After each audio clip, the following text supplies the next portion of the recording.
Good evening ළමයි. අපි අද එනම් ක්ලාස් එක පටන් ගමු. Right. හරි. එහෙනම් අපි යමු. Let's move towards the chemistry of sulfur, right? So that is at the page number which are. So we are moving to the page number 20. Right, page number 20. That is all about sulfur, right? Right. When it comes to sulfur chemistry, first we'll study about the sulfur, right? Its allotropic forms and the stuff and the reactions. Then we will move towards the sulfur containing compounds. There we will study about the H2S chemistry, bit of the chemistry about SO2, and ultimately the chemistry of H2SO4. Those are the things we are going to discuss with today's lesson, right? Okay, let's start with the chemistry of sulfur, right?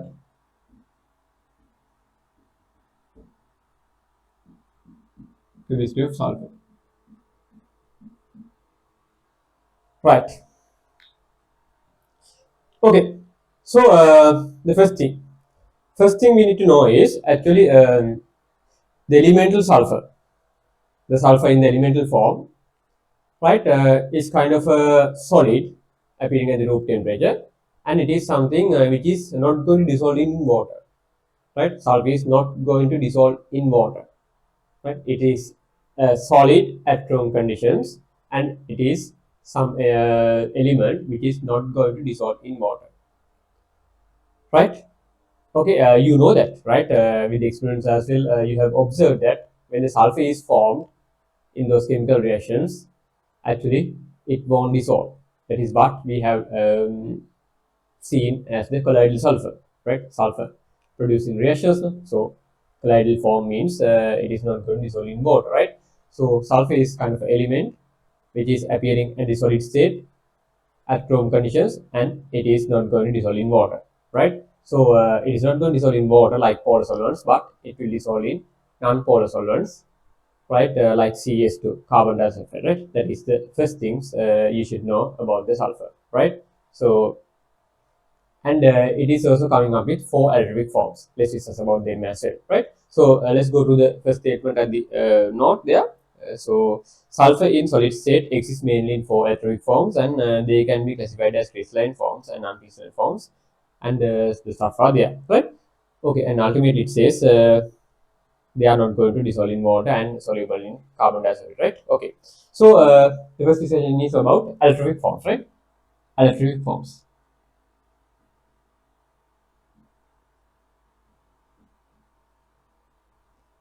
right? What are the allotropic forms? What these means, right? Allotropic forms are the different atomic arrangement of same element. Different atomic arrangement of same element can be referred to as the allotropic forms, right? When it comes to oxygen, you have 2 allotropic forms, right? So O2, the dioxygen, and the ozone, right? And when it comes to carbon also, we could see the allotropic forms are there, right? So carbon, graphite, diamond, right? Then you have some carbon nanotubes, right? Fullerenes, those are the allotropic forms of carbon, like that. When it comes to sulfur, it is also with 4 types of main allotropic forms. 4 types of main allotropic forms, right? 4 types of main allotropic forms are there, and 2 forms are referred to as crystalline forms. The other 2 are referred to as non-crystalline forms, right? Sulfur is with 4 types of allotropic forms. 2 are referred to as crystalline forms, and the other 2 are referred to as non-crystalline forms, right? And when it comes to crystalline forms, of allotropic forms, right? Those are coming up with S8 molecular formula. Right? So sulfur is coming up with a kind of a molecular structure where the S8 molecules are connected to each other to give you the solid sulfur, right? So sulfur, right, is it 4 allotropic forms, right? They are mainly categorized into 2 sections, right? Crystalline sulfur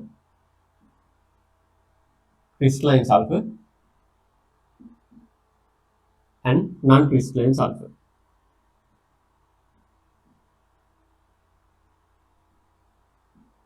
all of these things appear as solids in room conditions, right? Under crystalline sulfur, right, we'll discuss about two allotropic forms. Those are the rhombic sulfur and the monoclinic sulfur. And in the non-crystalline form, right, we are referring to two allotropic forms. They are the plastic sulfur and the colloidal sulfur appears. So colloidal sulfur is the sulfur we would observe when the sulfur is produced by chemical reactions, right? So all of these crystalline forms comes with the S8 molecular formula. S8 molecular formula. The crystalline forms are coming up with the S8 molecular formula, but not the non-crystalline forms. Not the non-crystalline forms, right? So when it comes to S8 molecular formula, you should have some knowledge about this S8 situation, right? So S8 molecular formula is referred to as the crown shape. The S8 is referred to as the crown shape, right? So that molecule, the S8, the molecule S8, right, coming with a specific shape which is known as the crown shape, right? S8 molecule, crown shape. So it looks like this.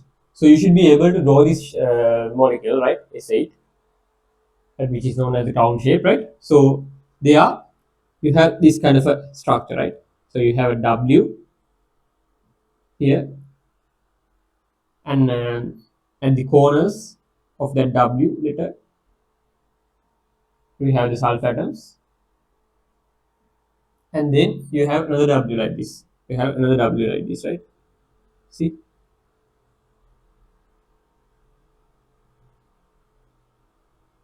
the crown shape, right?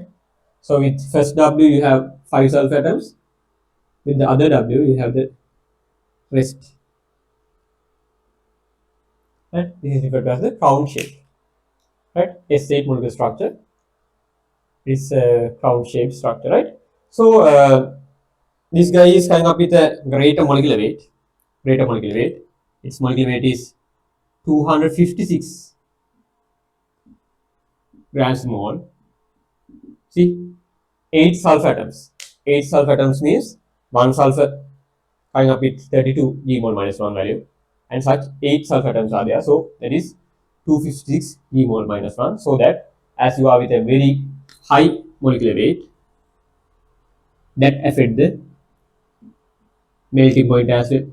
That affect the melting point acid, right? So for the melting points, two things will affect, right? The two things are, one is actually the molecular weight, the other one is the intermolecular interaction strength, right? Those are the two things affect to the melting points and boiling points of these stuff, no? The molecular structures, right? One is the molecular weight, the other one is the right strength of impressions, right? Between the molecules, right? Second interaction strength, right? So here, the second interaction strength is actually coming up with the London forces, but as the molecular weight is very high, these S8 molecules are coming up with some greater melting points, right? Some greater melting points, right? So its melting point is kind of higher value. Melting points is equal to 150 Celsius. So see, its melting point is greater than the boiling point of water.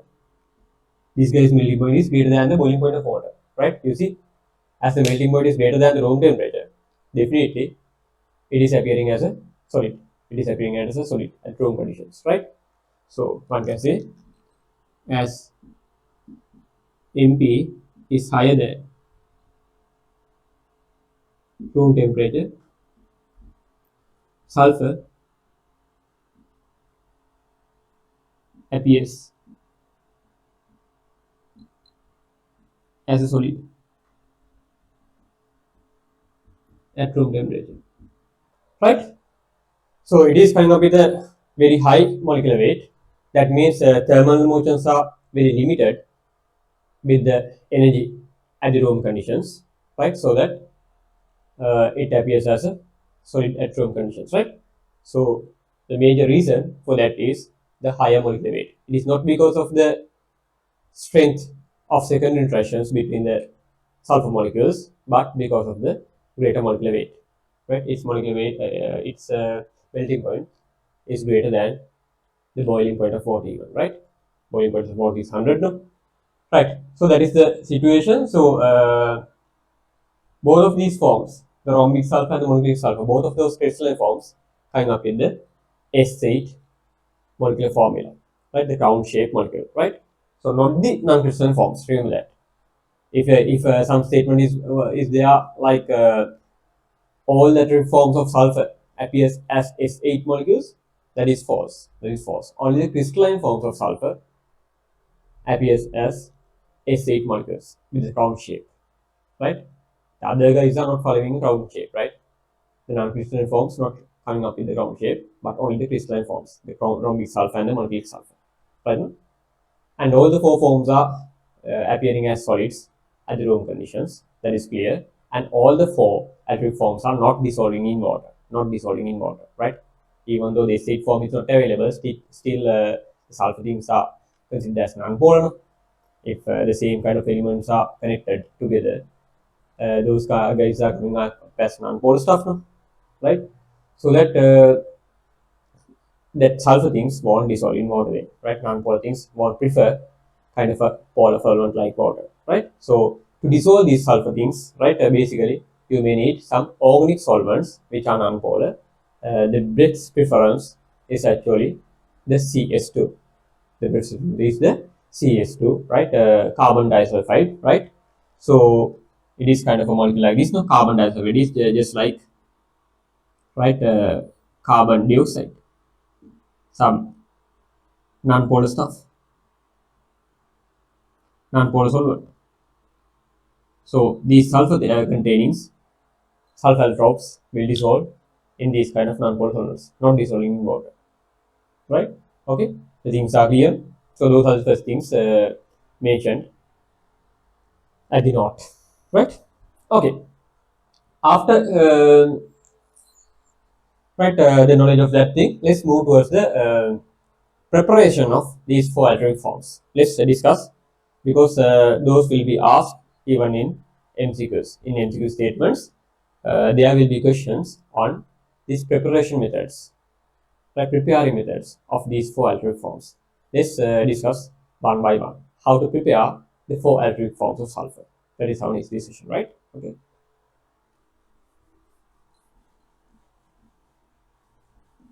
So I'll first discuss about the preparation of the crystalline forms. Preparation of the crystalline forms, right?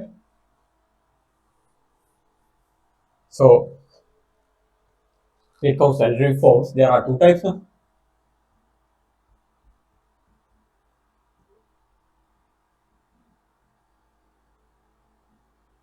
There are two types. No? Crystalline forms and non-crystalline forms.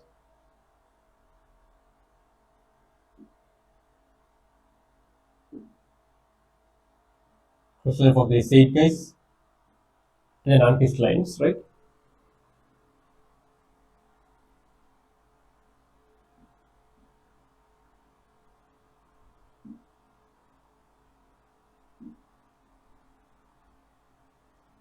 Right. First, we'll discuss about the crystalline forms, how to prepare those things, right? So, crystalline forms are of two types, right? Two kinds. First, we are going to discuss about the rhombic sulfur, which is the most stable form.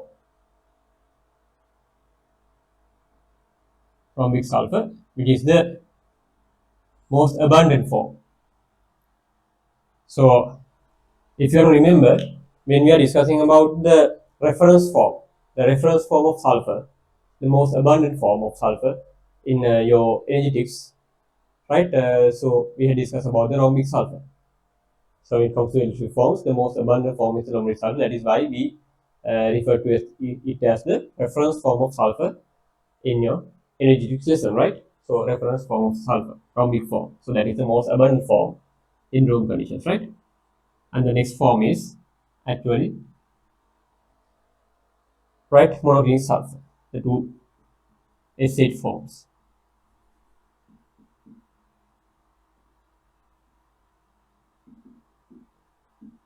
Before discussing about the preparation method, let's discuss some relationship between these two forms.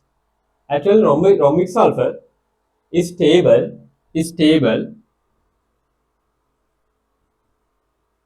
Rhombic sulfur is stable below 95 Celsius. Rhombic sulfur is stable below 95 Celsius, right? When it comes to monoclinic sulfur, it is stable above 95 Celsius. Above 95 Celsius, right? So, stable above 95 Celsius. And below the melting point. Below the melting point. Below the melting point. Let's say 150. So, when the stuff get melts, right, then it is not the monoclinic sulfur, right? So, these are solid forms, no? These are solid forms, right? If you are to get melt, right, the solid form won't appear, so that you can't say it is the monoclinic sulfur beyond the 115 Celsius, right? 115 Celsius is the melting point, right? Is the melting point, right?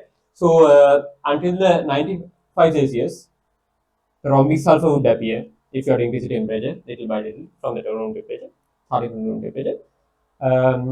After the 95 Celsius, the rhombic guys converts to monoclinic, and till its melting point, the monoclinic forms appears. Beyond melting point, we can't say it is the monoclinic because it is then liquidized. So monoclinic sulfur and rhombic sulfur both are solid forms, right?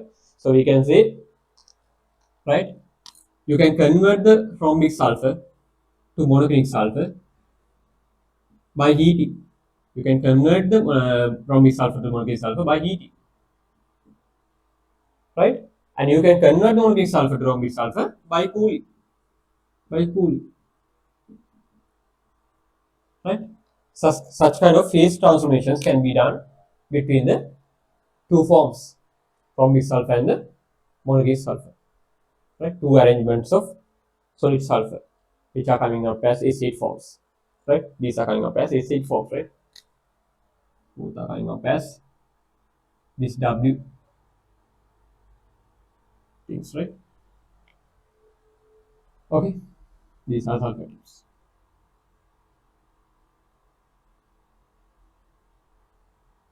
Right, let's first discuss about, right, the preparation method of rhombic sulfur.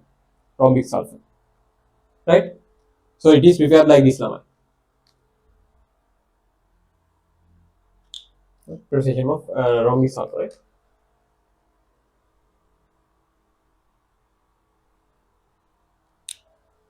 So it is very easy to prepare this thing. First, what we need to do is first take the powdered sulfur. So we need to copy the powdered sulfur at first, right? So basically, my sulfur is appearing as this kind of bars. Sulfur bars are there, right? Sulfur is bars වගේ තමයි තියෙන්නේ ළමයි වගේ. Bar එකක් මේ තමයි තියෙන්නේ වගේ. right? බාස් එක තමයි තියෙන්නේ sulfur නේ. එතකොට මේ sulfur බාර් එකක් අරගෙන මුලින්ම කරන් තියෙන්නේ ඒක කුඩු කරගන්න තියෙන්නේ. බාර් එක සම්පූර්ණ බාර් එක නෙවෙයි පොඩි කැල්ල කඩලා අරගෙන නේද? ඒක කුඩු කරලා ගන්න තියෙනවා. So first you are supposed to come up with the powdered sulfur to start the process, right? First take the powdered sulfur, just take the sulfur bar and just take a piece of the bar and convert it into the powdered form, right? This is the powdered sulfur. Things are to be started with the powdered sulfur, right? Just take the powdered sulfur first of all, right? This powdered sulfur.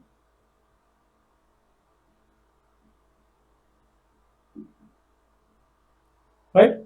Then what you are supposed to do is actually then dissolve this thing. In CS2 liquid. Then dissolve this thing in CS2 liquid. Dissolve in CS2 liquid. I already said no. These sulfur things are not going to dissolve in water. No? So dissolve these things, you need some non-polar solvent CH2, so that you will come up with some sulfur solution. Solution contains sulfur. So we can say this thing as, we can label this thing as sulfur in CH2. It is not the aqueous sulfur, sulfur in CH2. Sulfur in CH2. Right? First take the powdered sulfur and dissolve in CH2, carbon dioxide. That's solvent. Then you will come up with the sulfur in CH2. Then what you need to do is, then allow this solvent to get evaporated. Allow the solvent to get evaporated. See, so this is kind of an organic solvent. So normally when it comes to organic solvents, their vaporization is very high compared to normal polar solvents. When it comes to organic solvents, their particles are bound to each other. The solvent particles are bound to each other via the London forces. So absorbing the heat at the room conditions, those London forces will break, so that those will escape from the system. Right? So basically, when it comes to organic solvents, if the molecular weight is not that much high, right, those liquids will evaporate easily. Right? So organic stuff are normally kind of like that, right? Those liquids are easily converted to vapor form, right? So even those petrol, diesel, you see, so vapor form is easily available. Petrol can vaporize, right? So organic solvents සාමාන්‍යයෙන් polar solvents වගේ නෙමෙයි, ලේසියෙන් vaporize වෙනවා. මේගොල්ලෝ bound වෙලා තියෙන්නේ very weak London forces නිසා room condition temperature එක්ක absorb කරලා ඒ bonds break කරලා easily they will get out from the system, right? So what we are doing here is just allow this solvent CH2 to get evaporated. හරි, මේ තියෙන මේ අධිය කරාට පස්සේ ඒකේ solvent එක evaporate වෙන්න තියලා තියෙනවා. දවසක් විතර තියලා තියෙනවා. ඒතර උදවුණක් කියන්න ඕනේ නැහැ, පැය දෙකක් තිබ්බම ඇති. එයා නිකම්ම evaporate වෙනවා. මොකද කරන්න ඕනේ නැහැ. Just allow it to evaporate, right? Allowing the solvent CH2 to evaporate, right? Then you will come up with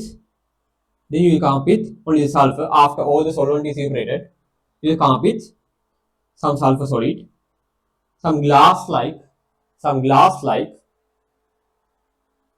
slightly yellowish colored solid will appear, right? Some glass like slightly yellowish, right, solid would appear. Glassy or means transparent,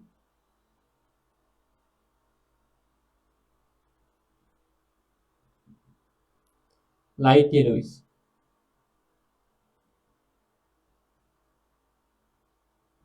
crystals,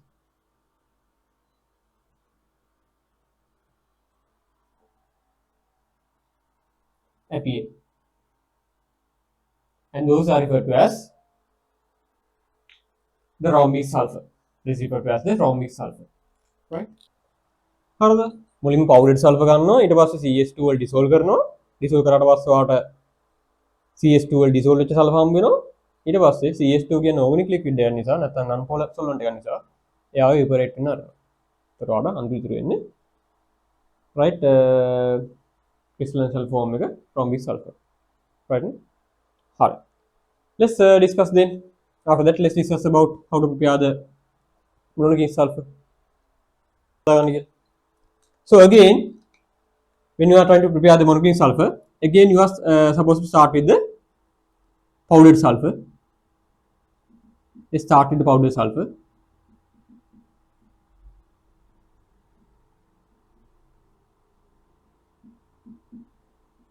Right? Then here what you are doing is, right, you are not dissolving in CH2. What you are doing is, you just heat the stuff until the boiling point is achieved. actually beyond the boiling point, right? You just need to heat the stuff beyond the boiling point, right? So that means just heat the stuff to temperature around 120, 119, 120. This kind of heat should be supplied. So what will happen? So that the sulfur get melt, right? Then you will come up with liquid sulfur.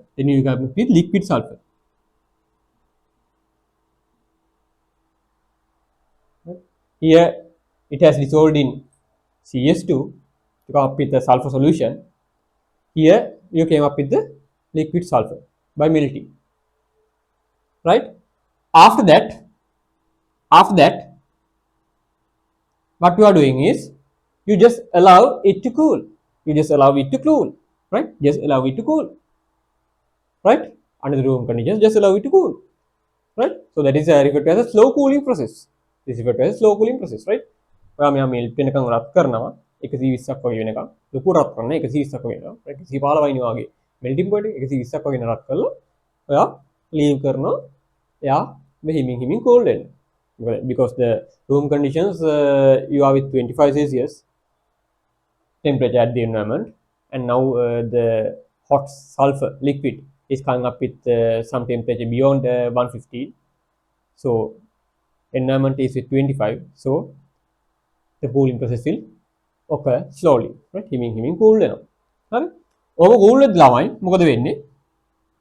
ඔබ cool වෙද්දී එයා 115 celsius වලට cool වෙද්දී මොකද වෙන්නේ? අන්න එතකොට monoclinic sulfur හැදෙනවා.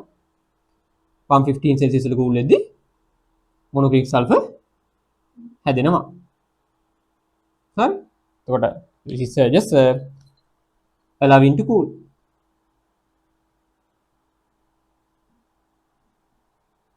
This is referred to as a slow cooling.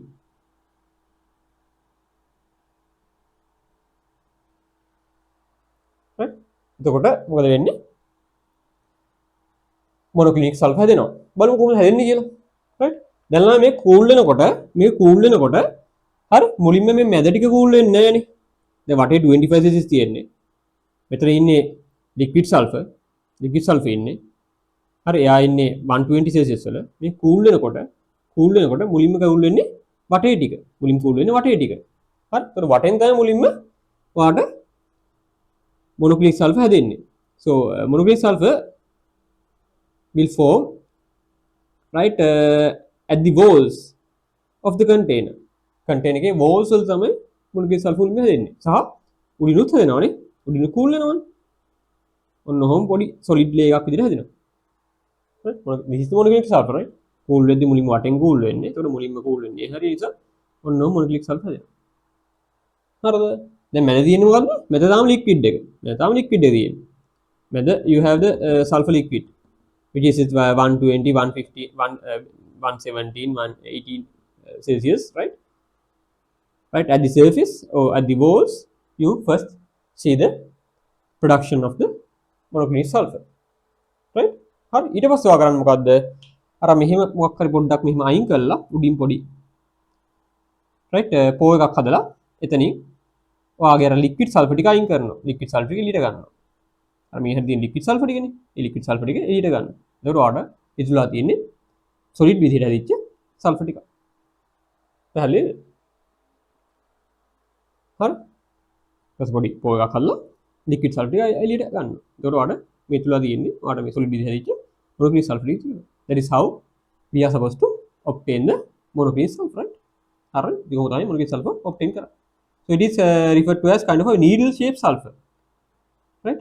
You can needle shape එකක් තමයි. So monoclinic sulfur, right, is referred to as kind of a needle shaped sulfur, needle shaped crystals, right? needles වගේ crystals එකක් තමයි ඔය monoclinic sulfur කියලා වඩා හම්බ වෙන්නේ, right? So kind of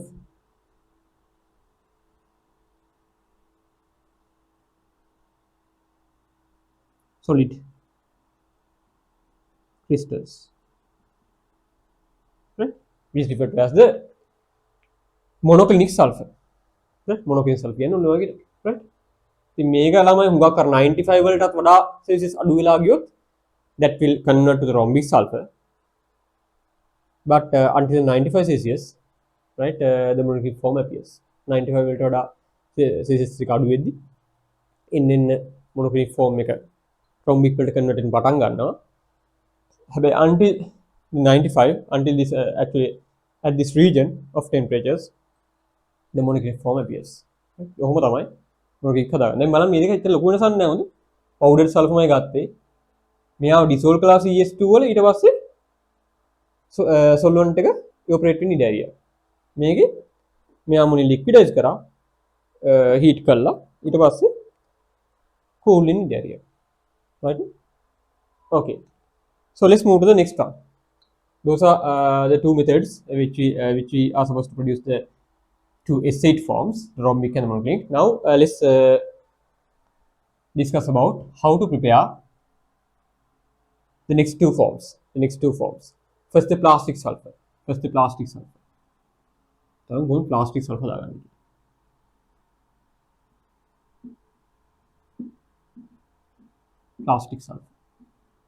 Actually, there's nothing to worry or nothing to discuss much about preparing the colloidal sulfur.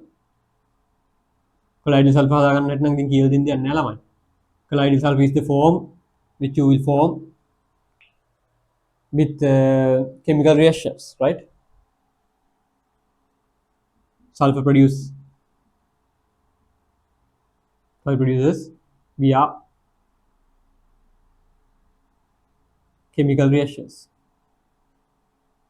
So no specific methods are to be discussed there, right? Okay, let's now discuss about how to produce the plastic sulfur. Right? So this is the method we are applying, right? First of all, for this thing as well, just start with the powdered sulfur. We are starting with the powdered sulfur. Just take the powdered sulfur to start the readings, right? So the three forms, we are starting with the powdered sulfur.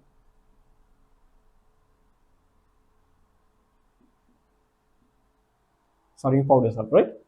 Then here what you are doing is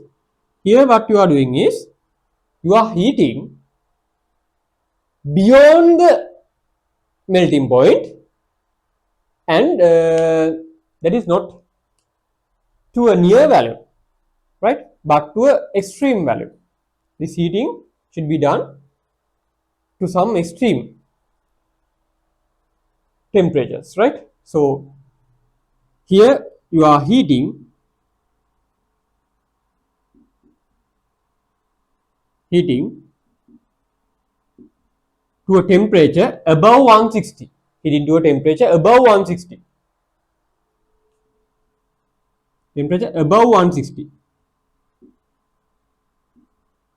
Right? Normally you are heating to a temperature like 200 Celsius. Normally here you are heating the powdered sulfur to this kind of a temperature. Let's say to a 2000 Celsius, right? It should be definitely heated above 160, right? Then what will happen? The thing is, when you are heating, right, when the temperature is above 160, what happens is actually until the 160 the S8 forms will appear. So even with the molten sulfur, with the liquid state, S8 could appear. හරිද? 115 වෙච්ච ගමන් S8 එක නැති වෙන්නේ නැහැ. දැන් අර water ගේ structure එක වෙනස් වෙන්නේ නැහැ නේ එක සැරේ නේ. ඔයාගේ 0 ඉඳන් 0 ට පස්සේ 1 Celsius 2 Celsius 3 4 5 6 Celsius අද්දි liquid වෙනවනේ. So solid එක liquid වෙච්ච ගමන් molecular structure එක වෙනස් වෙන්නේ නැහැ නේ. What happens is just breaking of the secondary bonds, no? That is what meant by the melting of a covalent substance. හරි. ඒතර covalent molecule form එකක් ගත්තොත් එයා melt වෙද්දී covalent bonds break වෙන්නේ නැහැ. හරි. melt වෙද්දී වෙන්නේ secondary bonds weak වෙලා particles ඈත් වෙන එක. H2O molecular form එකකින් ඉන්නේ H2O particles ඈත් වෙන එක වෙන්නේ. හරිද? ඕක නෙවෙන්නේ. ඔක තමයි melt වෙද්දී. That is what happens to sulfur at the 115 Celsius. At the 115 Celsius. සිසිල් 115 වෙන්නේ ඕක තමයි. අර S8 molecules ඈත් වෙන එක. හැබැයි if you supply more and more the temperature, if you supply more and more the temperature, that means the energy, at 160 Celsius, with that amount of energy, what happens is your covalent bonds, the covalent bonds in this S8 molecule starts to break. The covalent bonds in this S8 molecules starts to break when the temperature approach the 160. 160ක් temperature එකේ ළමයි වාගේ මේකේ තියෙන bonds කැඩෙන්න පටන් ගන්නවා. ඒ කියන්නේ එහෙම තිබ්බද? කොහොම තිබ්බ එක්කිනාගේ S8 එකේ අර මෙන්න මේ බොන්ඩ් එක කැඩෙනවා. ඔන්න කැඩෙනවා. Now that බොන්ඩ් එක කැඩෙනවා. S8 එකේ 160ක් වෙදී කිසි බොන්ඩ් එකක් කැඩෙනවා. හරි? තව ටෙම්පරේචර් එක අප් කරන් යද්දි තව බොන්ඩ් එකක් කැඩෙනවා. තව එකක් කැඩෙනවා. කොහොම එකක් දෙයක් කැඩෙනවා. Right? So now when the temperature is beyond 160, no more S8 molecules will appear. No more S8 molecules will appear above 160. Bonds කැඩලා තියෙනවා. ඒ S8 වල පොඩි ඒවා තමයි ඉන්නේ. ඒක මට කියන්න බෑ. S8 S4 වෙන්න පුළුවන්. S3 molecular forms වෙන්න පුළුවන්. S2 වෙන්න පුළුවන්. පොඩි කැලි වල දැන් කැඩලා තියෙනවා. Right? හරි. ඔහොම 200 වෙනම රත් කරනවා ඔයා. Right? Now you have some sulfur liquid here still. So liquid sulfur is also kind of a liquid sulfur. But temperature now above 160.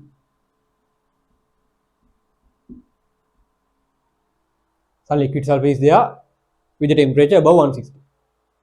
එතකොට ළමයි මේ අර S8 forms නැහැ. අර මෙහෙම forms ටිකක් තමයි මේ S8 නැහැ. අර මේ මෙහෙම forms ටිකක් තමයි තියෙන්නේ. හරි. ඔහොම forms ටිකක් තමයි S8 ම නැහැ මගේ. මම සමානෙන්ද ඉන්නේ හරි. නොහොම forms ටිකක් තියෙනවා. right? ඔහොම forms ටිකක් තමයි S8 ම නැහැ. අර පොඩි chain ටිකක් තියෙනවා. කැඩිච්ච chain ටිකක් තියෙනවා. right? හරි. ඊට පස්සේ කරන්න ළමයි ඊට පස්සේ you cool this stuff but it is referred to as fast cooling. ඔයා මේක හරි එක සැරේ cool කරනවා. fast cooling එකට යනවා. right? fast cooling. This is very important නා. ඔයා fast cooling එකට යනවා. බලමු මොකද වෙන්නේ එතකොට. fast cooling. හිමින් cool කරන්නේ නැහැ. ක්ෂණිකව cool කරනවා. දැන් මම පොඩ්ඩක් එක නතර කතා කරන්නකෝ. මුලින් මම කියනවා මොකද්ද වෙන්නේ කියලා හිමින් cool කරොත්. හරි හිමින් cool කරොත් වෙන දේ කියන්න. ඊට පස්සේ තරම් fast cooling වලින් මොකද වෙන්නේ කියලා. ඔයා හරියට අර මේ වගේ නිකන් cool වෙන්නේ මේ වගේ නිකන් cool වෙන්නේ ඇරියොත් වෙන්නේ මොකක්ද දන්නවද? මේ වගේ නිකන් cool වෙන්නේ ඇරියොත් වෙන්නේ දැන් 200 හිටියේ 195 190 ඔහම වෙilla 165 160 වෙනකොට slow cooling නේ. පොඩ අඩු වෙන්නේ. 200 195 මේ පොඩ අඩු වෙලා 160 වෙනකොට 155 වගේ වෙනකොට මොකද වෙන්නේ? මේ මොලිකියුල්ස් ටික ආයි කනෙක්ට් වෙනවා. අර බොන්ඩ්ස් කැඩිච්ච ඒවා කනෙක්ට් වෙනවා. බොන්ඩ්ස් කැඩිච්ච එක ආයි කනෙක්ට් වෙනවා. කනෙක්ට් වෙනවා මොකද වෙන්නේ? ආයි S8 ස්ට්‍රක්චර් එකම හැදෙනවා. right? So molecules are with some interaction time as slow cooling is happening. Right? Interaction time is there for these pieces, sulfur pieces. So they can get connected again. They can form bonds again to come up with the S8 structure. If you had done kind of a slow cooling here. හරිද? fast cooling එකක් කරලා අපි කරන්නේ අපි ඒ වගේ interaction time එකක් දෙන්නේ නැහැ යාට. එයාව 200 අක්කර පිටුව එක්කෙනා ක්ෂණිකව එයාව බස්සනවා room temperature එකට. ක්ෂණිකව බස්සන room යාට හිතා ගන්නවත් බෑ එක සැරෙන් room temperature යනවා. or less than that. room temperature දැන් Celsius 10ට හරි කවන්නේ ක්ෂණිකව බස්සන. හරි? එහෙම කරන්න පුළුවන්. ඒක අමාරු දෙයක් නෙමෙයි. අර ඉතින් අපි කරන්න වෙන්නේ සරල දෙයක් තියෙන්නේ. එක්ක අයිස් කැට සෙට් එකක් කරන් දානවා මේක ඇතුළට. අයිස් කැට සෙට් එකක් කරන් දානවා මේක අස්සු. ඒක කෙලින්ම ක්ෂණිකව කූල් වෙනවා. මේ එන්වයරන්මන්ට් එකෙන් කූල් වෙවි තියන්නේ නැහැ. 25 ඉඳන් පොඩ එහෙම කූල් වෙනව නෙමෙයි. කෙලින්ම ක්ෂණිකව දානවා. අයිස් කැට සෙට් එක. දානවා ගාව.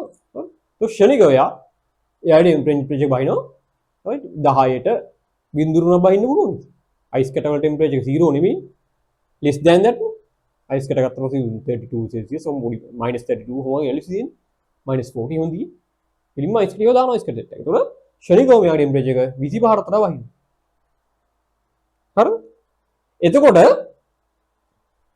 we are not providing some interaction time to form bonds දෙසී නම් කෙලින්ම ෂණිකව වැස්සේ එතකොට එක සැරේම එයා solid වෙනවා දෙසී නම් එක සැරේ ෂණිකව එයා solid වෙනවා එතකොට අර මේ මෙන්න මේ form එකේම molecular structure එක තියෙන්නේ ආයෙත් S8 හැදෙන්නේ නැහැ S8 හැදෙන්න වෙලාවක්වත් නැහැ හරිද ෂණිකව ඉතින් අර මේ form එකේම ගල් වෙනවා එයා ඔකට අපි කියන freeze කරනවා කියලා කෙමිස්ට්‍රි සාමාන්‍ය ඔය ටෙක්නික් එක කියනවා freezing කියලා හරි ඔක අපලට යූස් කරනවා high research techniques වල එහෙම හරි අපිට මේ form එකම අල්ල ගන්න ඕන නම් හරි ඒ කියන්නේ යම් කිසි higher temperature එකක තිබ්බ molecular structure එක අපිට බලා ගන්න ඕන නම් ඔය සාමාන්‍යයෙන් ඔය X-ray techniques වලින් එහෙම ගනිද්දි solid form එකේ බෑ solid form එකේ diffraction techniques එහෙම යූස් කරන්නේ එතකොට මේ solid form එකට ගන්න ඒතර කලින් තිබ්බ 200 celsius වල තිබ්බ molecular structure අපිට design කරන්න ඕන නම් අපි කරන්නේ fast cooling අපි freezing කියලා ඔය technique තමයි කරන්නේ එතකොට මේ ෂණිකව යා කූල් වෙනකොට යා හිතෙන්න නැත්නම් යා එක සැරේ ගල් ගහනවා එක සැරේ ගල් හිට විදිහට ගල් ගහනවා හරි අන්න එක තමයි මේ සිටුේෂන් එක හරි එතකොට මේ වාගේ අන්තිම ඉදිරි වෙනවා ඔයකත් එක්ක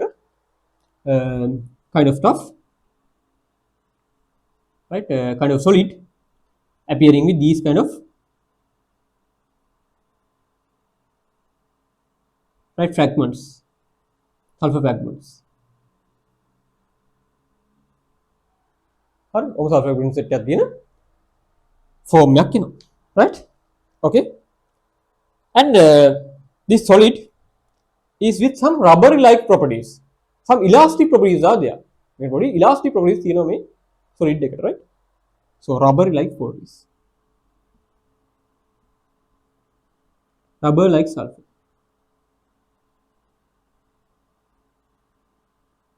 this is referred to as the plastic sulfur මේකට පොඩි ඇදෙන ගතියක් තියෙනවා ඇදෙන සුළු ගතියක් තියෙනවා ඒක මෙහෙමයි එන්නේ ළමයි හරි දැන් මෙහෙමනේ තියෙන්නේ ඕකේ වෙන්නේ දැන් ඔයාගේ මෙහෙම සල්ෆර් පාටිකල්ස් කොහොමද තියෙන්නේ කොහොම ලේයර්ස් තියෙන්නේ ඔය ලේයර්ස් තියෙන්නේ ඒව කනෙක්ට් වෙනවා වැන් වාල් බොන්ඩ්ස් වලින් ඒක අවුලන්නේ නැහැ වැන් වාල් බොන්ඩ්ස් වලින් කනෙක්ට් වෙන්න පුළුවන් ප්‍රයිමරි බොන්ඩ් එකෙන් තමයි බැරි වැන් වාල් බොන්ඩ්ස් වලින් කනෙක්ට් වෙනවා එහෙම තියෙන්නේ උන් පාටිකල්ස් කොහොම තියෙන්නේ චේන්ජ් රබර් චේන්ජ් ඕවා ඉතින් චේන්ජ් වෙන එකකින් වැන් වාල් බොන්ඩ්ස් වලින් කනෙක්ට් වෙලා දෙනවා මෙහෙම චේන්ජ් උත් කනෙක්ට් වෙන මෙහෙම චේන් අතරත් කොහොම වැන් වාල් බොන්ඩ්ස් හදෙනවා වැන් වාල් බොන්ඩ්ස් හදන්න පුළුවන් contact points එක just London forces මොකද වෙන්නේ එතකොට වෙන්නේ ළමයි ඔයාට අර මේ දෙගොල්ලව අර මේ චේන් එක මේ පැත්තට ඇදලා අර මේ චේන් එක එහා පැත්තට දින්න පුළුවන් වාට හරි ඒතර මේ චේන් එක මෙහෙට අදින ගමන් අනිත් චේන් එක එහා පැත්තට රබර් ප්‍රොපර්ටි එකක් තියෙනවා මේ වලින් අල්ලගෙන ඉන්න චේන්ස් දෙක හරි එක චේන් එකක් මේ පැත්තටයි මම චේන්ජ් చేసి අනිත් චේන් එක එහා පැත්තට එහෙම අදින්න පුළුවන් rubber like properties are there ඇදලා අතර බුවන් ආයතනය set වෙනවා so that is what is referred to as the plastic මේ chains දෙකට වෙන දෙපැත්තට අදින්න පුළුවන් rubber property එකක් එනවා ඇදලා අතර බුවන් ආයත මේ ටික ආයෙත් set වෙනවා and bonds වලින් connect වෙච්ච rubber chains තියෙනවා කොහොම ඉන්නේ ළමයි අර කේස් එක නිසා අර එක සැරේ freeze කරපු නිසා හරි ඉවින් කූල් කරා නම් ඔයාලට S8 molecules ටික ආයෙත් හැදෙනවා primary bonds ටික හැදෙනවා එහෙම හැදෙන්නවත් වෙලාවක් නැහැ freeze කරලා කොහොමද අපිට කියන්නේ so that is rubber like sulfur which is known as the plastic sulfur මේ දෙකේම ටෙක්නික් එක වගේ යන්නේ මේ දෙකේම එක වගේ ටෙක්නික් යන්නේ වෙන වෙලෙ තමයි මෙයා melting point එකට වඩා පොඩ්ඩක් රත් කරලා slow cooling එකකට යනවා right මෙයාව melting point එකට හුඟක් රත් කරන්න මොකද අර bond එකක් කරන්නේ ඊට bonds කරන්නේ primary bonds කරන්නේ ඒක ලොකු temperature රත් කරලා ඒකට රත් කරලා fast cooling වලට යනවා එක සැරේ ෂණිකව cool කරනවා ඒකට වඩා rubber like sulfur හැදෙනවා right හරි that is how we are supposed to produce the plastic sulfur right so nothing too much to discuss about the formation of the colloidal sulfur because those are the sulfur forms coming up in the chemical reactions right it's clear right just go to the note line පොඩ්ඩක් note එක කියවලා බලන්න පොඩ්ඩක් note එක කියවගෙන යන්න මම මිනිත්තු දෙකක් දෙන්න බලන්න are you clear about the stuff written there ලියපු දේවල් පැහැදිලිද බලන්න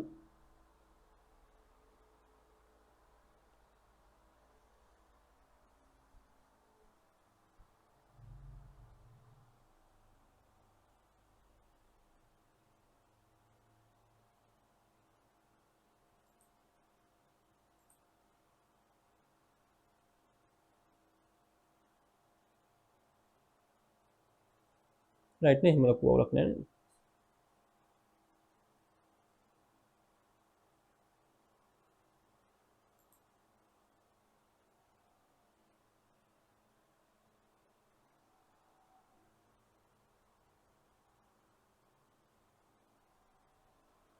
හරි කොහොම තමයි සල්ෆර් ඇඩ්‍රොෆ් ෆෝම්ස් එක හදන්නේ මේ සාමාන්‍ය විභාග ප්‍රශ්නකදී මේ අහන්නේ නැහැ ඔයගොල්ලන් කොහොමද හදන්නේ කියන එක. හැබැයි අර MCQ ස්ටේට්මන්ට් එකක් විදිහට එන්න පුළුවන්. ස්ටේට්මන්ට් අනිවාර්යෙන් P block එකකින් ස්ටේට්මන්ට් ක්වෙස්චන්ස් දෙකක් වගේ එනවා. මැක්සිමම් දෙකයි. හුඟක් වෙලාවට එකක් අනිවාර්යෙන් කොහොමද එනවා. මැක්සිමම් දෙකක් එන්න පුළුවන්. P block එකක් අනිවාර්යෙන් එනවා. D block එකක් අනිවාර්යෙන් එනවා. S block එකක් අනිවාර්යෙන් එනවා. සමහරවිට එක දෙකක් වෙන්න පුළුවන්. right statements statement type questions එකක් අනිවාර්යෙන් එනවා. P එකකින් එකයි D එකකින් එකයි S එකකින් එකයි අනිවාර්යෙන් statements විතරක් එනවා question එක. වෙන වෙන මේ identification පැත්තෙන් questions අහනවා. statements විදිහට අනිවාර්යෙන් questions තුනක් ඔය තුනෙන් එනවා.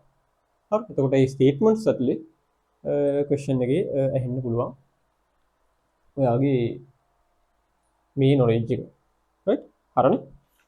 Okay, that is all about the allotropic forms of sulfur and then let's move towards the reactions of sulfur. Right? බලමු.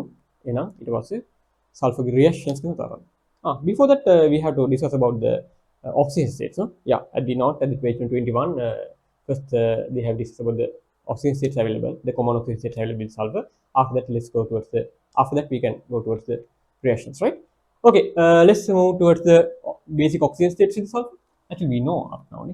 Then done oxidation states more. Right.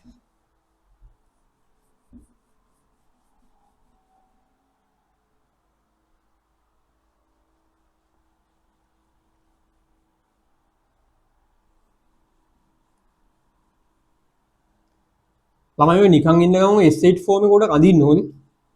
දැන් අපි නිකන් හිතුවට මට අදින්න පුළුවන් කියලා S8 එක නේද? රවුන්ඩ් ෂේප් එක නිකන් බලන්න දැන් උඩ අඳගන්න බෑ නේද කියලා. හරිද? දැන් නිකන් අදලවන්න උඩ අඳින්න පුළුවන් කියලා S8 එක. හරිද? ඒක යාර නිකන් සරල විදිහට මොකටද අඳගන්න බෑ උඩ හරි. right? මුලින් ලොකු W එකක් ඇඳලා. හරි? ඊට පස්සේ ඊළඟ W එක අඳගන්න පොඩි බවුලක් තියෙනවා නේ. අදිද්දි මෙන්න එහෙම කරනවා. අර මෙන්න මේ අතන මෙන්න මේ ලයින් එකේ තියෙන මේ මැද ලයින් එක. මේ මැද ලයින් එකේ මැදින් දෙකක් ගන්න. අනිත් එක මේ ලයින් එක උඩින් ගන්න. හරි. හරි. ඔතන ලයින් හතරකට තියෙනවා. හරි. මුලින් W එක ගන්නවා. ඊට පස්සේ අර මැද එක්කෙන ලයින් එකෙන් දෙකක් අදින්න. අර මේ ලයින් එකට වඩා උඩින් යන්න කියන්නේ. line sorry lines පහකට ඉන්නේ හතරකට ඉන්නවා 1 2 3 4 හරි චුට්ටක් අදින්න ඕනේ මොකද විභාගය අහනවා අදින්න කියලා අහනවා ඒ ලෙවලත් අහදින්න කියලා අදින්න කියනවා තියෙනවා මොකද ඔය කිව්වට රවුන්ඩ් ෂේප් එකේ හිටියට හරි අදින්න පුළුවන් කියලා හිතන් හිටියට දැන් ඔය පැන්සලින් නිකන් අදින්න ළඟ දැන් පොලේ අරගෙන නිකන් අදින්න පැන්සලින් අදින්න පුළුවන් කිව්වා හරි ඒක චෙක් කරලා මොකද මම අපි කොච්චර හිතුවත් අන්න විභාගය තමයි ගන්න බෑ එක එක බහුත වෙන්නේ මේ මන් දන්නේ මේ ඇදෙන්නේ නැහැ අර මොකක් එක වෙලම මිහි කැඩෙනවා එක එක වෙනවා අන්තිමට හරි මෙහෙම සෙට් වෙන්නේ නැහැ මන් දන්නේ දැන් මට අර පුරුද්දට මට දැනෙනවා හරි මට ඔයගොල්ලෝ පුරුදු වුණත් ආයක ඇඳලේ කන්නේ චුට්ටක් එක පරිස්සමෙන් නිසා ඇඳලා කරලා යන්න ඕනේ හරි so then let's discuss about the major oxidation states of sulfur right actually we know these stuff right main oxidation states no main oxidation states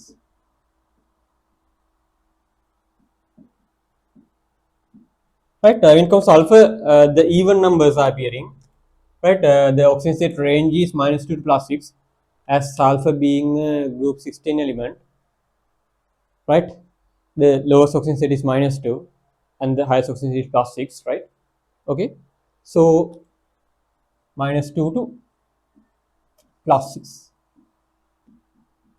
the even numbers only the even numbers appear right okay so 0 is just the sulfur elemental sulfur the colloidal sulfur all the stuff in the reactions that is what we definitely needs and the -2 oxidation state so H2S represents the -2 as well as the sulfide ion plus oxidation state SO2 gas represents the plus 4 oxygen state as well as the SO3 2 minus ion. When it comes to plus 6, the SO3 gas, the common stuff is SO4 2 minus ion. No? These are the common stuff. No?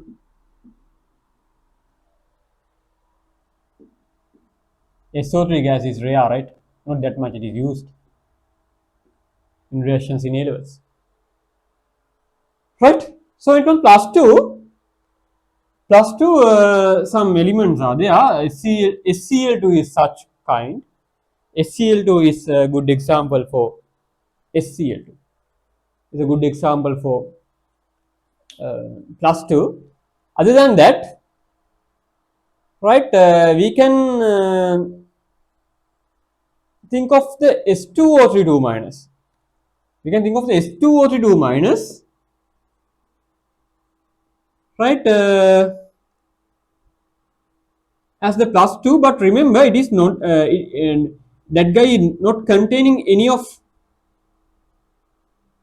right, that guy is not containing any of, plus 2 sulfur atoms, but its average oxygen state is plus 2.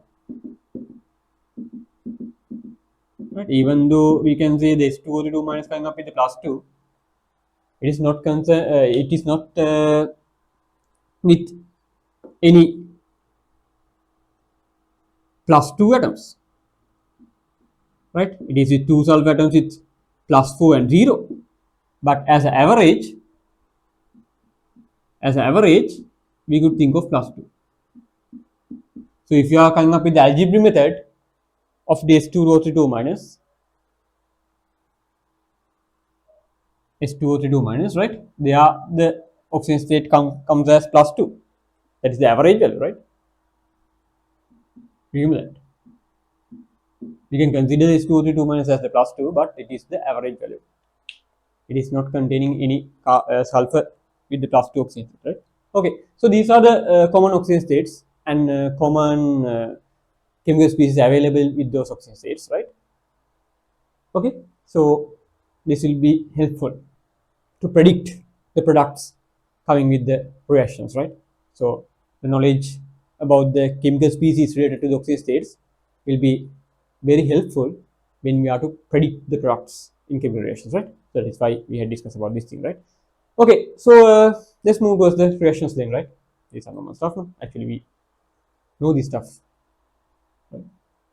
Okay, let's move towards the reactions of sulfur.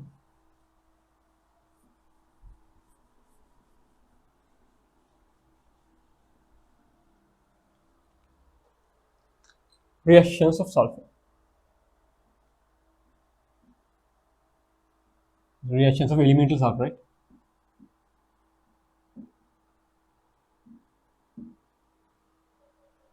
Right? When it comes to elemental sulfur, as it is coming up with the zero oxygen state, it is with the sulfur is with a high oxygen state than 0 as well as a low oxygen state than 0. Sulfur is with few high oxygen states than 0, and sulfur is with some low oxygen state than 0 as well, right? So that sulfur can get oxidized as well as reduced. In reactions, sulfur can participate as a reducing agent as well as an oxidizing agent, right? So such two things are available with the oxygen state of sulfur, right? So sulfur can get oxidized as well as get reduced.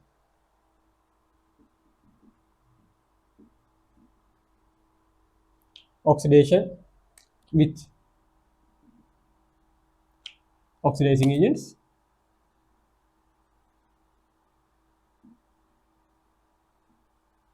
and sulfur can get reduced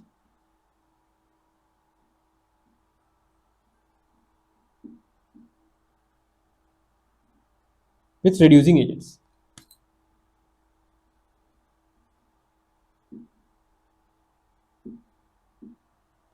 Right? First, this is about those two things: oxidation and reduction available with the sulfur. Now, as oxidizing agents, what are the species comes to our mind first? Oxidizing agents like what was the The first two stuff coming to our mind is the acidic dichromate and acidic KMNO4. Acidic KMNO4 acidic dichromate අපේ මුලින්ම oxidizing agents ලා කිව්වා මතක් වෙන්නේ.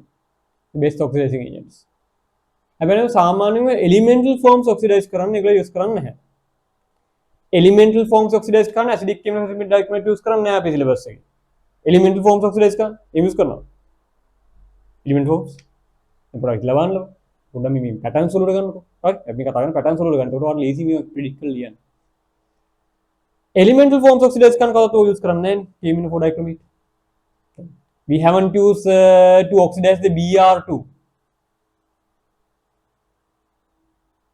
We haven't used the KMNO4 dichromate to oxidize the I2. Right? Right? We haven't used KMNO4 dichromate to oxidize the metals. Metals oxidize करने metal aqua कर दिया oxidize करने use करने dichromate KMNO4. We haven't used KMNO4 dichromate to oxidize the carbon sulfur stuff. Carbon sulfur के देवल oxidize करने KMNO4 dichromate use करने हर එතකොට KMNO4 dichromate सामान use करने ions oxidize कराने उन्हें मेरे को pattern से करूँगा ना we are normally using those very strong oxidizing agents to oxidize the ions basically Br minus oxidize कराने I minus oxidize कराने Fe2 plus Fe3 plus oxidize कराने අර ඒ වගේ ions oxidize කරන් තමයි මොකක් වෙලාවට අපි KMNO4 dichromate use කරන්නේ නැතුව මේ elemental stuff oxidize කරන්න use කරන්නේ නැහැ elemental දේවල්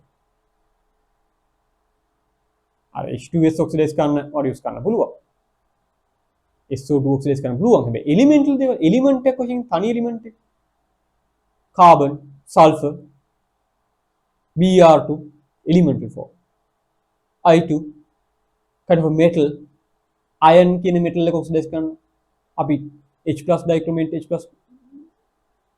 MnO4- දාන්නේ તો ළමයි elemental forms oxidize කරන්න අපි use කරන්නේ strong oxidizing agent acids හරිද acids use කරන්න metals ටික oxidize කරමු acids වලින් හරි අපි දැක්කා මේ nitrogen chemistry කතා කරා we can oxidize the carbon phosphorus sulfur the elemental forms with the use of even the Br2, I2 can be oxidized with the use of conc nitric. Elemental forms oxidize can be used with conc nitric, conc sulfuric strong acids. Right? එතකොට එහෙනම් අපිට oxidizing agents අපි use කරන්න පුළුවන්. මුලින්ම ඉදින් අපි use කරමු. So you can react with the sulfur with concentrated HNO3 and you can think of a reaction of sulfur with concentrated sulfuric strong oxides then however what are others which comes to our mind as strong oxidizing agents the group 17 elements as well as the group 16 elements O2 Cl2 වත් අපිට මතක් වෙනවා strong oxidizing agents වශයෙන් නේ H+ KMNO4 H+ dichromate it was a H+ MnO2 as well then conc nitric conc sulfuric Cl2 O2 right so O2 can be used we can use the Cl2 as well but that reaction is not in the syllabus you can use the Cl2 as well right if you are using Cl2 you will come up with the SCl2 but if you are using O2 you will come up with the SO2 just combustion so what about these two yes just predict the products just give me the products here sulfur conc H3 sulfur conc H3 what will happen last week we had studied about this thing with conc H3 if a non-metal is to react what will happen the conc H3 reduces to NO2 conc H3 reduces to NO2 while the non-metal oxidizes to its oxidation with the highest oxidation state its oxidation with the highest oxidation state for sulfur's highest oxidation state is +6 its oxidation is H2SO4 this is what we have learned last day So to balance this reverse reaction, we may need water. So these are the products. For MCQ, you should know to copy the products easily, right? So the theory is here with the concatenary reaction, right? When concatenary reacting with a non-metal, the non-metal oxidizes to its oxide with the highest oxidation state, while concatenary reduces to NO2 red brown gas. And to balance the reverse reaction, you may need water. What about this thing? Normally sulfuric concnatric වැඩ කරන්නේ ටිකක් එක වගේ situation එක වගේ තමයි මොකක්ද යන්නේ. හැබැයි මේකෙදි කියලා අර highest oxidation state එකේ oxidation එක යන්න බෑ. Right, because reacting with sulfur won't produce the sulfur again. Sorry, reacting with sulfuric won't produce the sulfuric again. Sulfuric එක react කරලා ආයි sulfuric හැදෙන්නේ නැහැ නේ. ඒතකොට මේ වගේ වෙලාවට මොකද use කරන ටෙක්නික් එක? හරි, එතකොට මේ this guy is coming up with the zero oxidation state of sulfur. This guy is coming up with the plus oxidation state of sulfur. Then what will happen? If two reactants coming up with two different oxidation states of the same element and some stable oxidation state in between is available for that element, then what will happen? Both convert to that stable oxidation state available at the center of these two guys. So that is what? So 0 is there, plus 6 is there. In between the 0 and plus 6, as a stable oxidation state, plus 4 is available. Plus 4 is available. Right?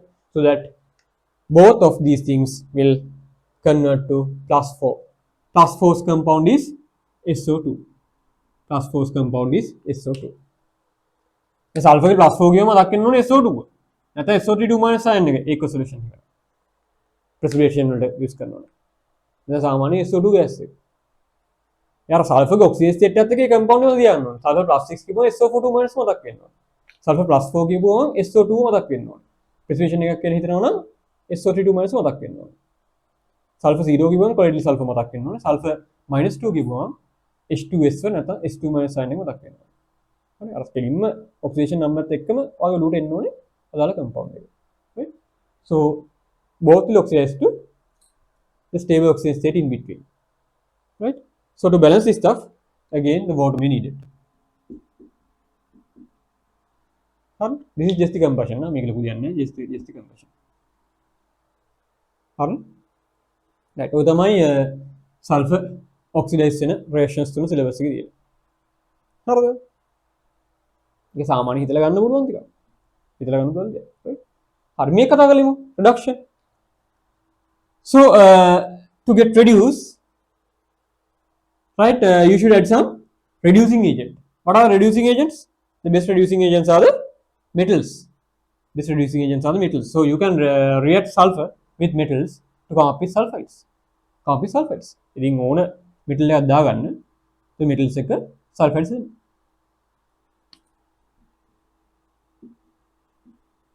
Metals එක sulfide වෙනවා. Right, you can come up with Fe. You can come up with copper or something. Even with the sodium, no worries. So you come up with FeS, CuS,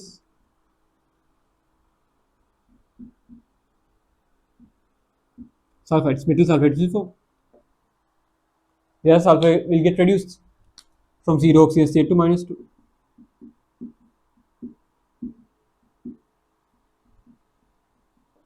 This is clear?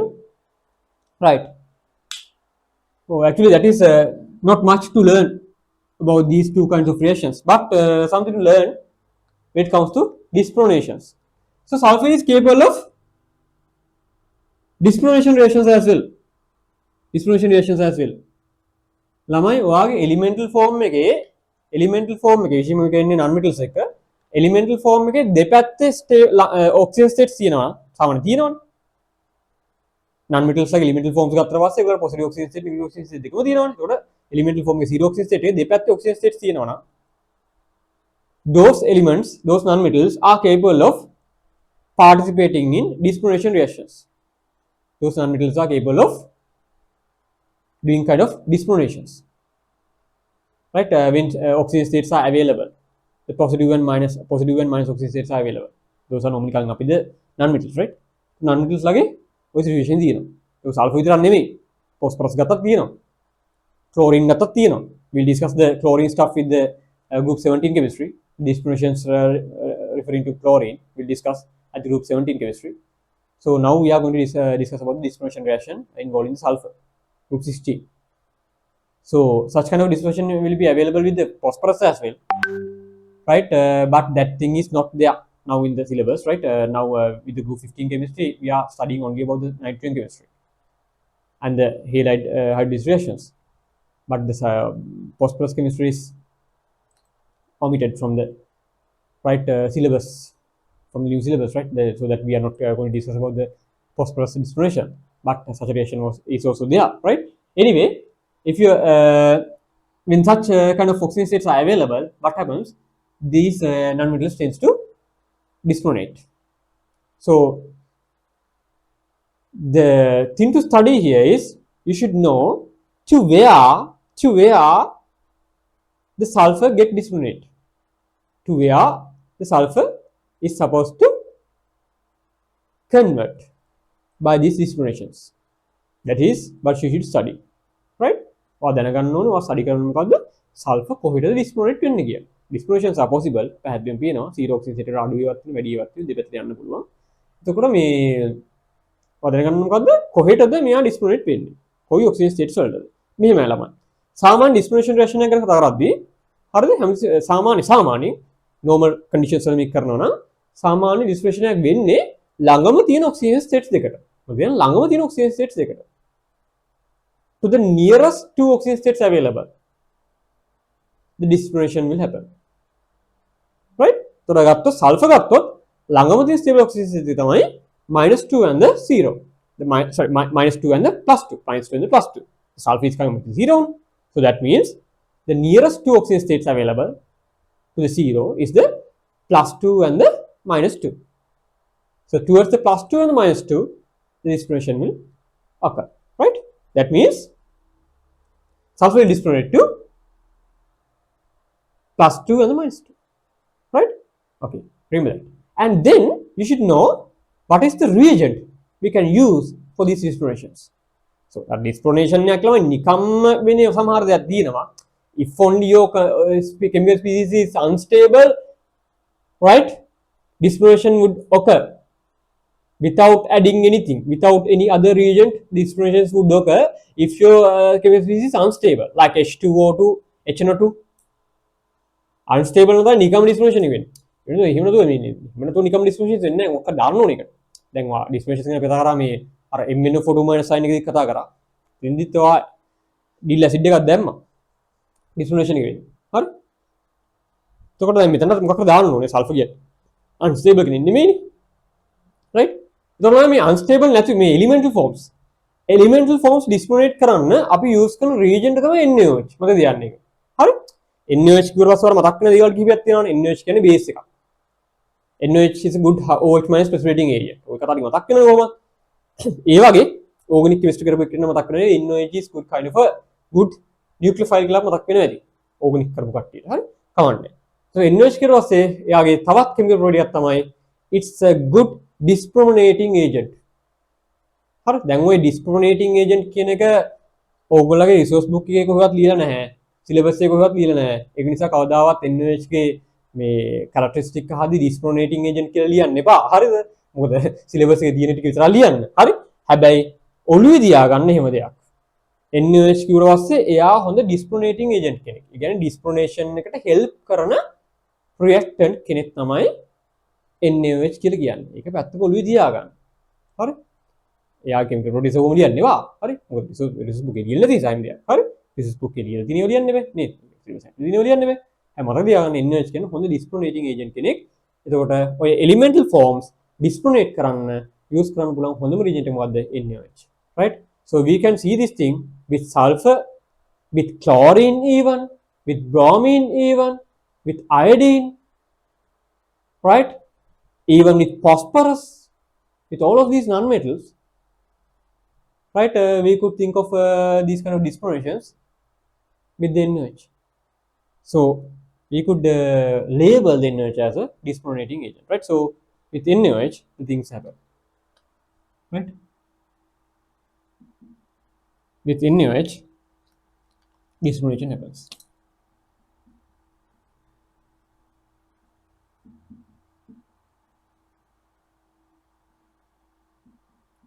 Right, let's discuss about the products. Sulfur reacting with NaOH. So this guy is supposed to disprotonate into the two nearest oxygen states, -2 and the +2. So what are the products? -2 oxygen state. The cation available in the reaction is the Na plus. Na plus joining with the -2 oxygen state of sulfur. That is -2 oxygen state of sulfur is sulfide ion. Sulfur ion. The Na plus joining with that. So that means it is the Na2S. Na2S representing the -2 oxygen state. Then the +2 oxygen state.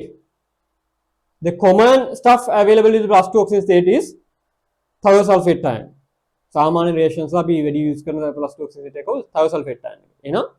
So combine that thing with the cation available in the system. So that is sodium thiosulfate.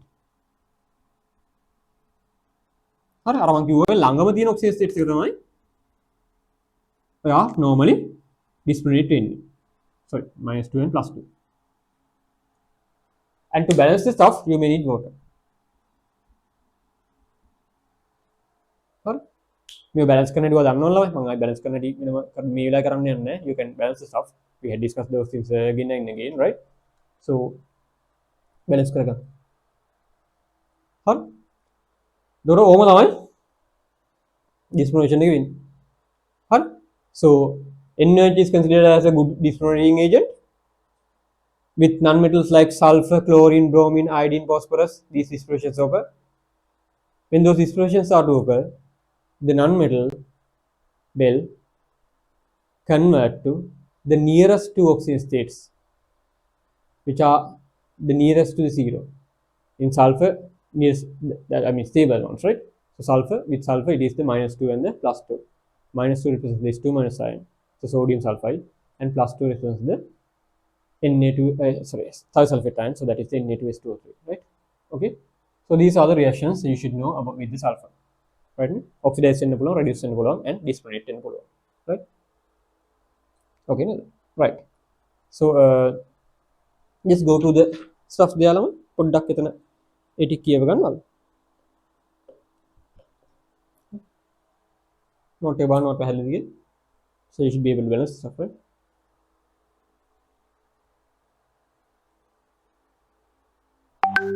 But after that, they have discussed about the usages of sulfur. Sulfur usages ටික කතා කරලා දෙනවා, right? usage තුනක් කතා කරලා දෙනවා අපි පොඩ්ඩක් මතක් කරගමු. sulfur use කරන බලන් ආකාර තුනක්, right? sulfur එක මතක් වෙන දේ මොනවද? වැඩි බෙහෙත් වල තියෙන sulfur, right? firing වලට use කරන වැඩි බෙහෙත් තියෙන. ඉතින් ඊවල තියෙන sulfur. sulfur නේද fire, right? අර ඕගොල්ලෝගේ වෙඩි බෙහෙත් වල තියෙන සල්ෆර් හරිද? මේ කාලේ හරියට නේද? කලාකාරී තත්ත්ව දිනව නේද? වෙඩි තියා ගන්නවනේ. හරි. හරියට තමයි ඉන්නේ. හරි කොහමද? හරි. ඉතින් වෙඩි බෙහෙත් වල තියෙන සල්ෆර්. හරිද? ඒතකොට ෆයර්වර්ක්ස් වලට ඕන කරන සල්ෆර්. දැන් ෆයර්වර්ක්ස් ගත්තොත් වෙන්නේ ඔය ඉවෙන්ට්ස් වල එහෙමනේ. ෆයර්වර්ක්ස් හරි. අර ඒ ෆයර්වර්ක්ස් වලට ඕනේ සල්ෆර් තමයි. මල් වෙඩි තියෙන්නේ. මල් වෙඩි වලටත් ඕන සල්ෆර්. හරිද? So without sulfur you can't do so, right? එතකොට මේ එහෙනම් fireworks වලට අනිවාර්යෙන් ඕනේ sulfur. හරි? වෙඩි බෙහෙත් වල තියෙන්නේ sulfur තමයි. ඉතින් අර වෙඩි දියා ගන්නත් ඕනේ sulfur. හරි? හරි. that is first. අර ගිනි කූරේ තියෙන sulfur ඉතින්. හරි? ගිනි කූර match stick එකේ තියෙන sulfur තමයි. හරි? හරි. sulfur. ඒක usage තමයි. fireworks වලට නැත්නම් දෙක ඔක්කොම එකම කතාව මම කතා කරන්නේ. නැත්නම් usage තුනක් කියලා ගන්න එපා. එක usage එක. හරි? firework කියලා ගන්නවා. හරි. එතකොට sulfur එකට ඕනේ. ඊට පස්සේ sulfur ඕනෙන් තව තැනක් තමයි ළමයි මේ it is very needed to it is very needed to produce the sulfuric acid. Sulfuric is referred to as kind of a important reagent in laboratory. අර මම කිව්වා nitric නැති laboratory එකක් වැඩක් නැහැ. ඔය sulfuric නැති laboratory එකක් වැඩක් නැහැ. ඕනේ sulfuric නැහැ කියන lab එකක් නෙමෙයි ඒක. හරි? chemistry lab එකක් නෙමෙයි. ඉතින් ඒක නිසා මේ sulfuric හදන්න sulfur ඕනේ. As in nitric acid production, right? In sulfuric production as well. But they have done, what we are doing is actually gradually oxidizing the sulfur towards the plastic oxygen state. We are starting with the zero sulfur, the sulfur solid, that bar, right? We start with that thing, the sulfur solid, the zero oxygen state, and we are gradually oxidizing that thing towards the plastics to produce the H2SO4 ultimately with the use of O2 gas. We'll discuss that process at the end of the lesson, at the end of today's session, right? අද අපි අන්තිම කතා කරන්නේ sulphur produce කරන contact process එක ගැන කතා කරමු at the end of this, right? අන්තිම කතා කරමු දවසේ, right? මේ එතකොට එහෙනම් that is very needed, right? So sulfur is used as a starting material for the production of sulfuric acid. So fireworks වලට ඕනේ sulfuric acid production එකට ඕනේ. හරිද? ඊට පස්සේ sulfur අපි use කරනවා rubber vulcanization process එකට. Right? Sulfur is the essential filler of the rubber vulcanization process, right? Rubber vulcanization process එකට අපි use කරනවා sulfur. මොකද්ද මේ vulcanization කියලා කියන්නේ? rubber. මෙහෙමයි. දැන් rubber කිව්වට පස්සේ තමයි rubber කියන එක නිකන් මෙහෙමනේ. දැන් වාගේ ඔයාගේ නිකන් වාගේ ඉරේසර් එකේ තියෙන rubber එක. වාගේ ඉරේසර් එකේ තියෙන rubber එක ගත්තොත් අරගෙන stretching nature kan තියෙන නැවෙනවා කොහොමද කරන්න පුළුවන් රබර් එකට ගිරස් එකේ තියෙන රබර් එක නැත්තම් වා නිකන් අර රබර් බෑන්ඩ් එකක් ගත්තොත් මොකක් ඇදෙනවා රබර් ගුව මතක් වෙන්නේ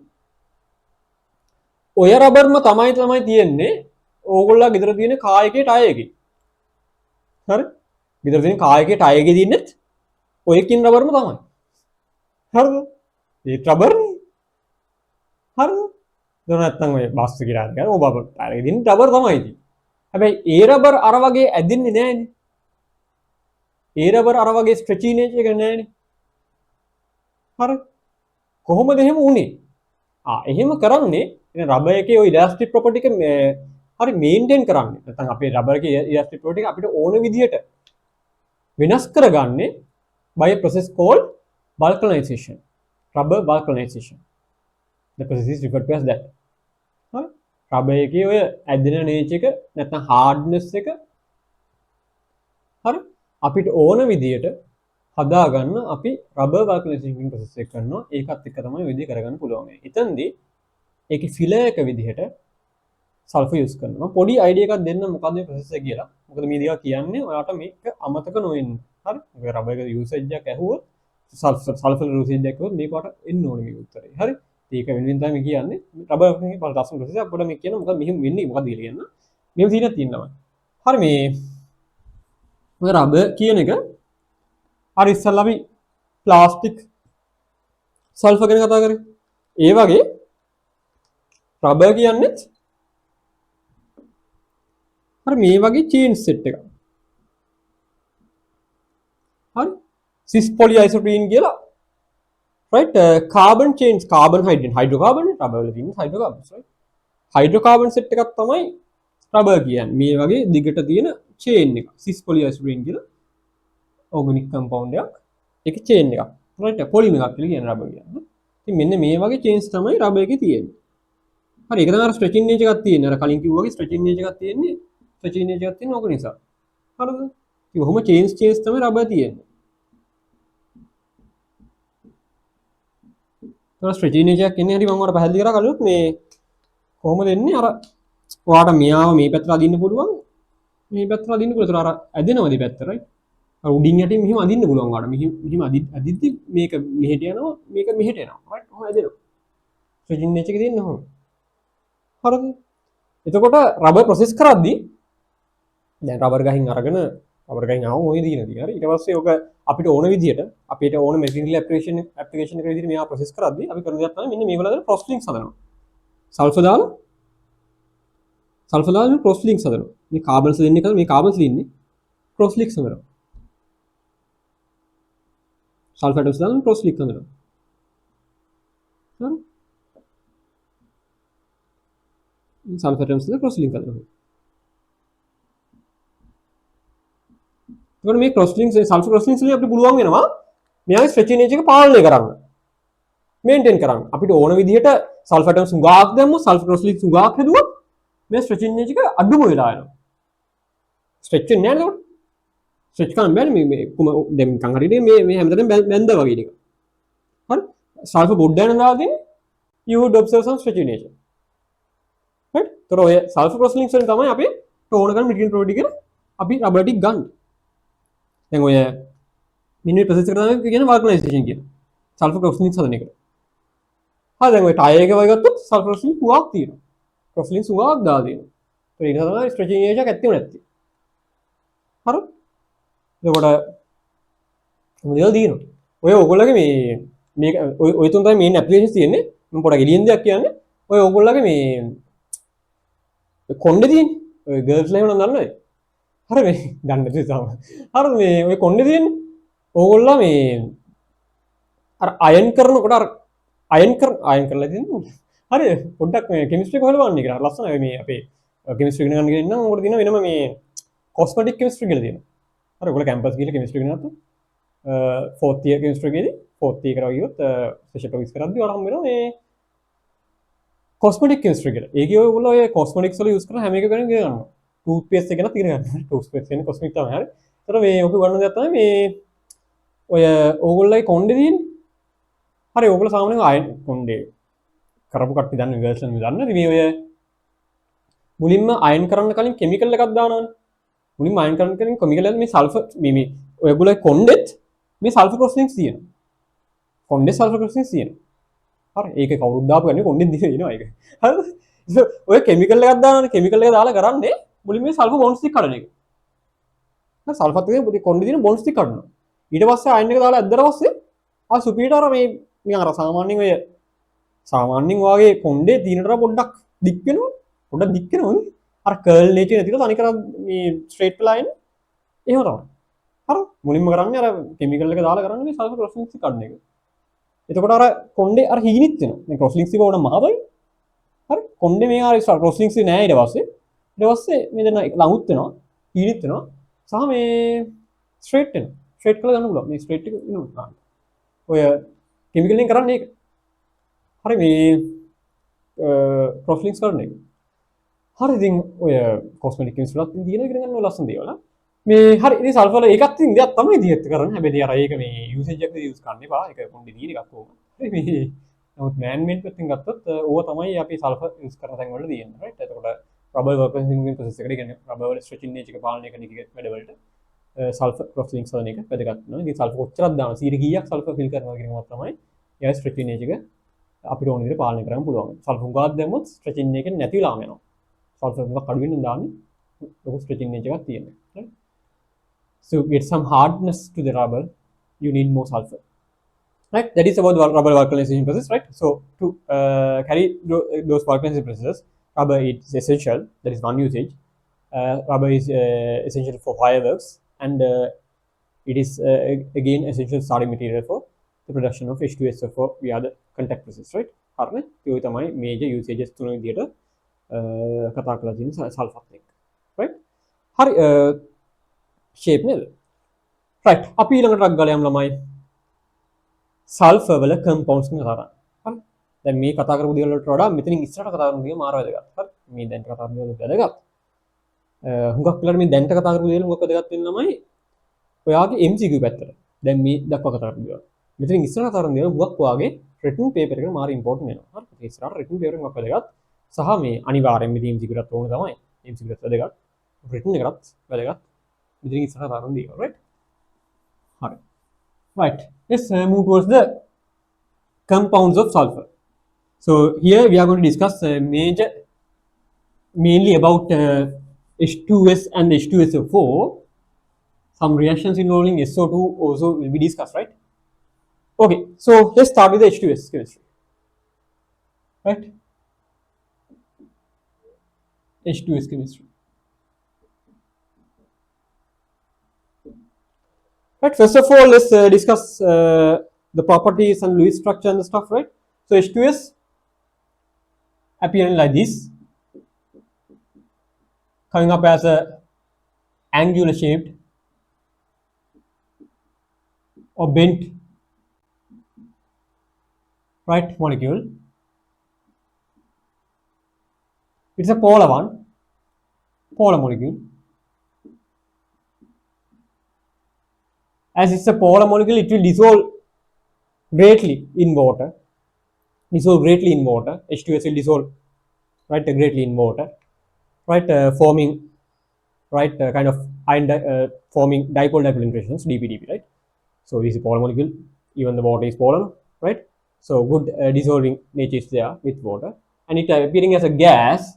It appearing as a gas at room condition, right, with a pungent smell, right, colorless gas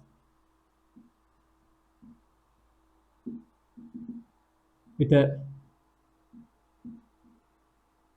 pungent odor, right, unpleasant smell,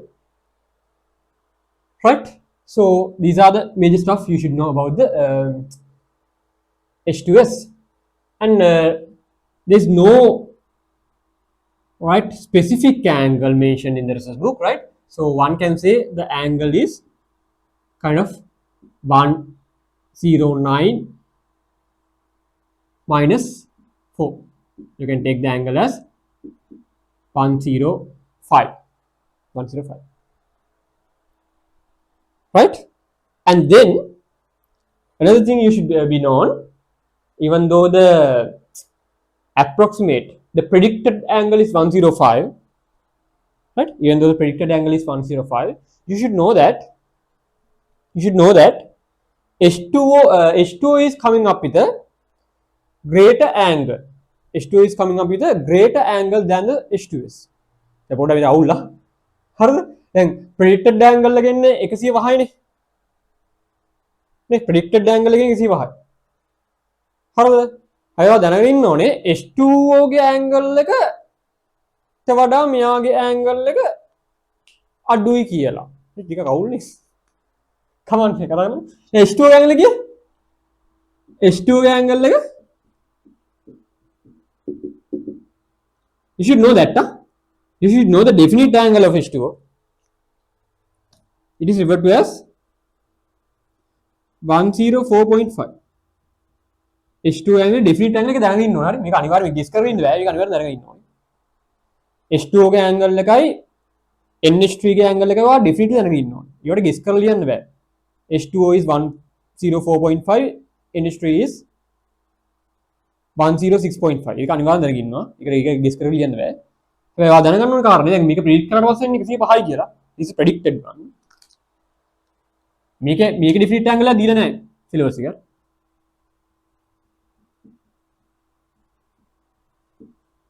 හැබැයි ඔය දැනගෙන ඉන්න කාරණේ තමයි මොකද්ද?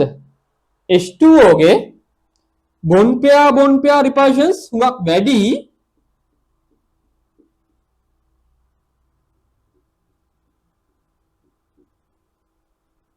than the H2S.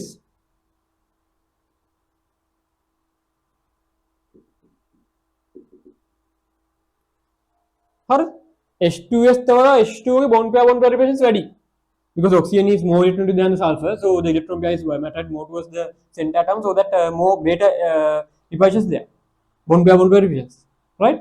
පොඩ්ඩක් පොඩ පැටලෙන් තනක් ඔතන වරද්ද ගන්න එපා, ප්‍රශ්න වල අහනවා. හරිද? මෙයා angle 10.5 definitely you should know.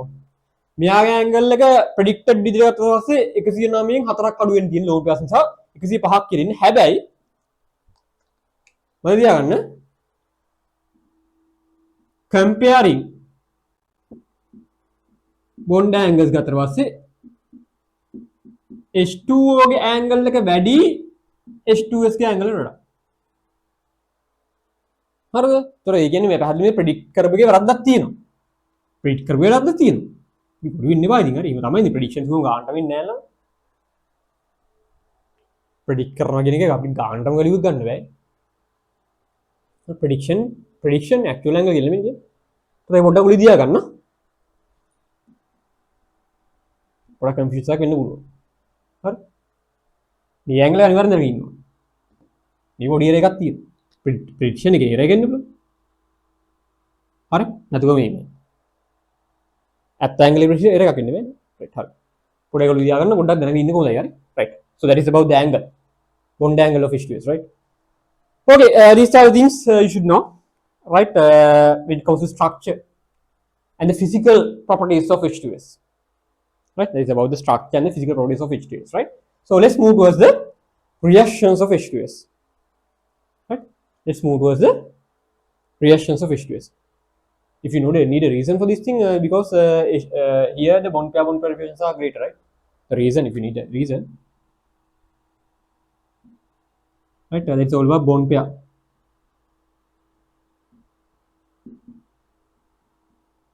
Bond pair repulsions.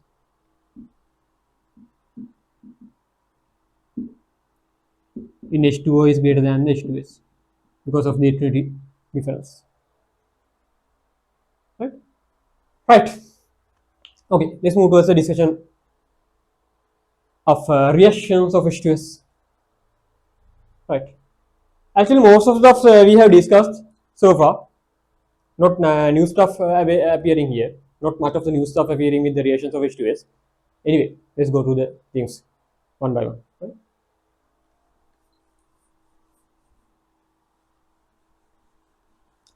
I forgot that. What is that special name given to the pungent smell of the H2S? It is referred to as the rotten egg smell. What I liagan. Pungent smell එකක් තියෙනවා කියලා තියෙනවා H2S එකට special name එකක් තියෙනවා rotten egg smell. අර කුණු බිත්තර ගන්ධය තමයි කියන්නේ. කුණු බිත්තර ගන්ධය කියන්න ඕනේ දන්නවද? හරිද? කුණු බිත්තරනේ නිකම් බිත්තර කිව්වත් එච්චර තමයි හරි. කද්ද කදක් කියන්නේ. ආයෙ ගඳ තමයි කුණු බිත්තර අවුල්නේ. හරිද මේ එතකොට අර ඒ ගඳ තමයි. බිත්තර ගඳ තමයි. ඒකට ඒ කියන්නේ කුණු බිත්තර ගන්ධය. හරි. rotten egg smell. පොඩ එකක් තුලි දාගන්න පොඩ එක ලියා ගන්න ළමයි. අර නිල් තියෙනනේ colorless gas with a unpleasant odor කියලා තියෙන්නේ. එතන උඩින් ගියා ගන්න red color වෙන්නෙන් හරි rotten egg smell කියන. It's a characteristic smell. හරි characteristic smell. අර නිකන් අර කියන්නේ නිකන් අර මේ ඇමෝනියා වලට යූරියා ස්මෙල් එක එනවා කියන්නේ. ඒ වගේ තමයි. හරි එතකොට මේ එතකොට ඒ වගේ ස්මෙල් එකේ නම තමයි rotten egg smell. Right, what I will be doing now. I'm going to rotten egg smell, right? Alright, let's move towards the reactions then. Right, reactions of H2S.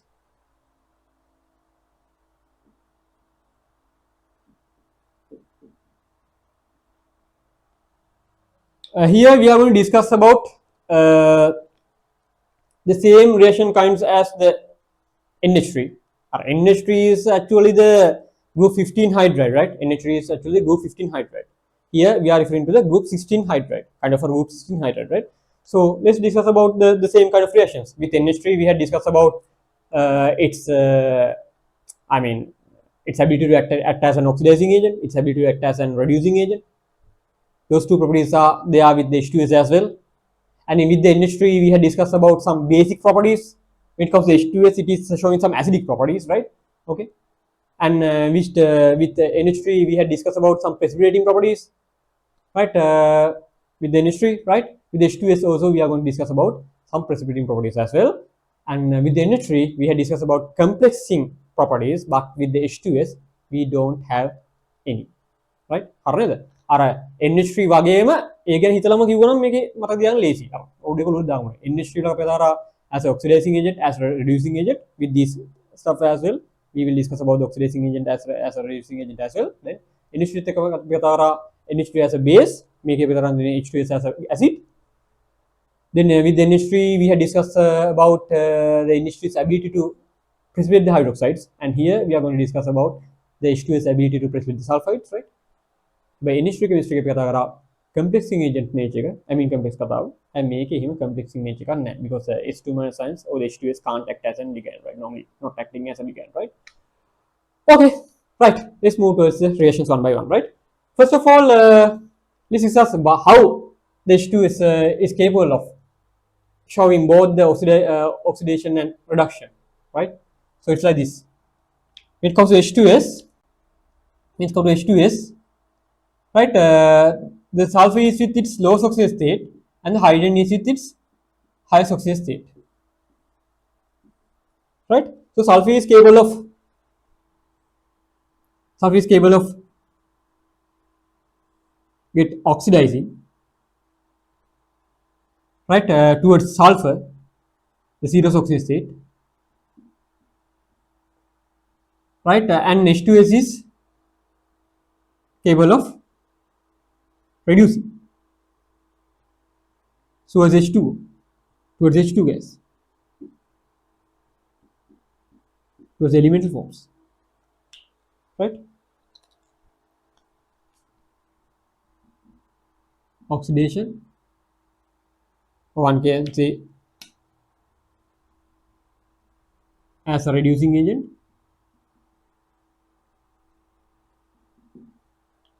So reduction is also possible with the hydrogen. So here it acts as an oxidizing agent.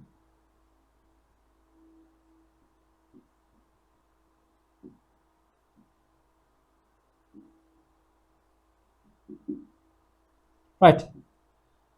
Let's discuss the two things. First, this guy as an oxidizing agent. Let's discuss about this thing first of all. Number one, H2S as an oxidizing agent. So if you are supposed to react H2S as an oxidizing agent, if you are supposed to react H2S as an oxidizing agent,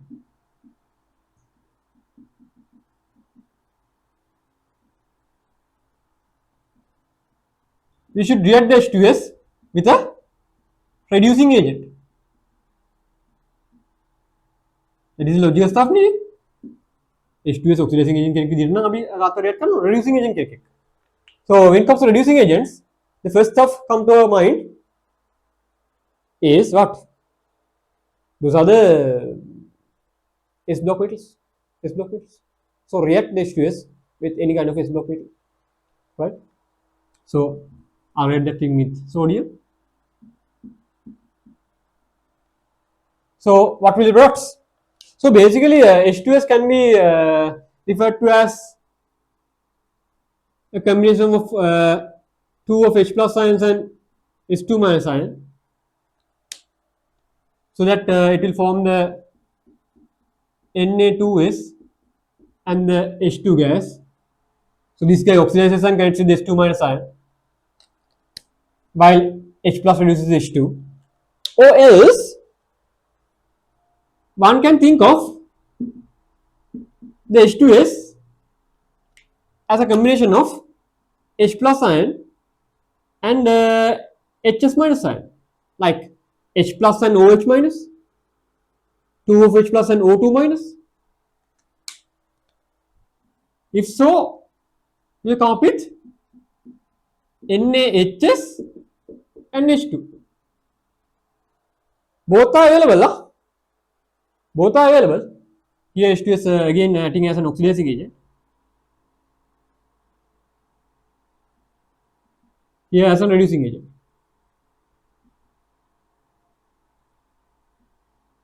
Both are possible. They are possible. You can balance this up, right? Just balance this up by looking at the two sides. Right? Balancing is not hard enough. More than balance करेंगे.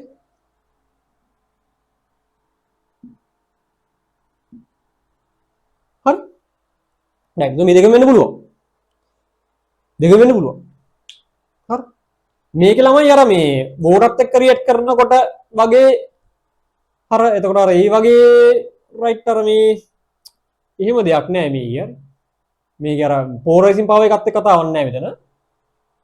හරි මේ දැන් මැග්නීසියම්ටත් තියෙන්නේ නේද?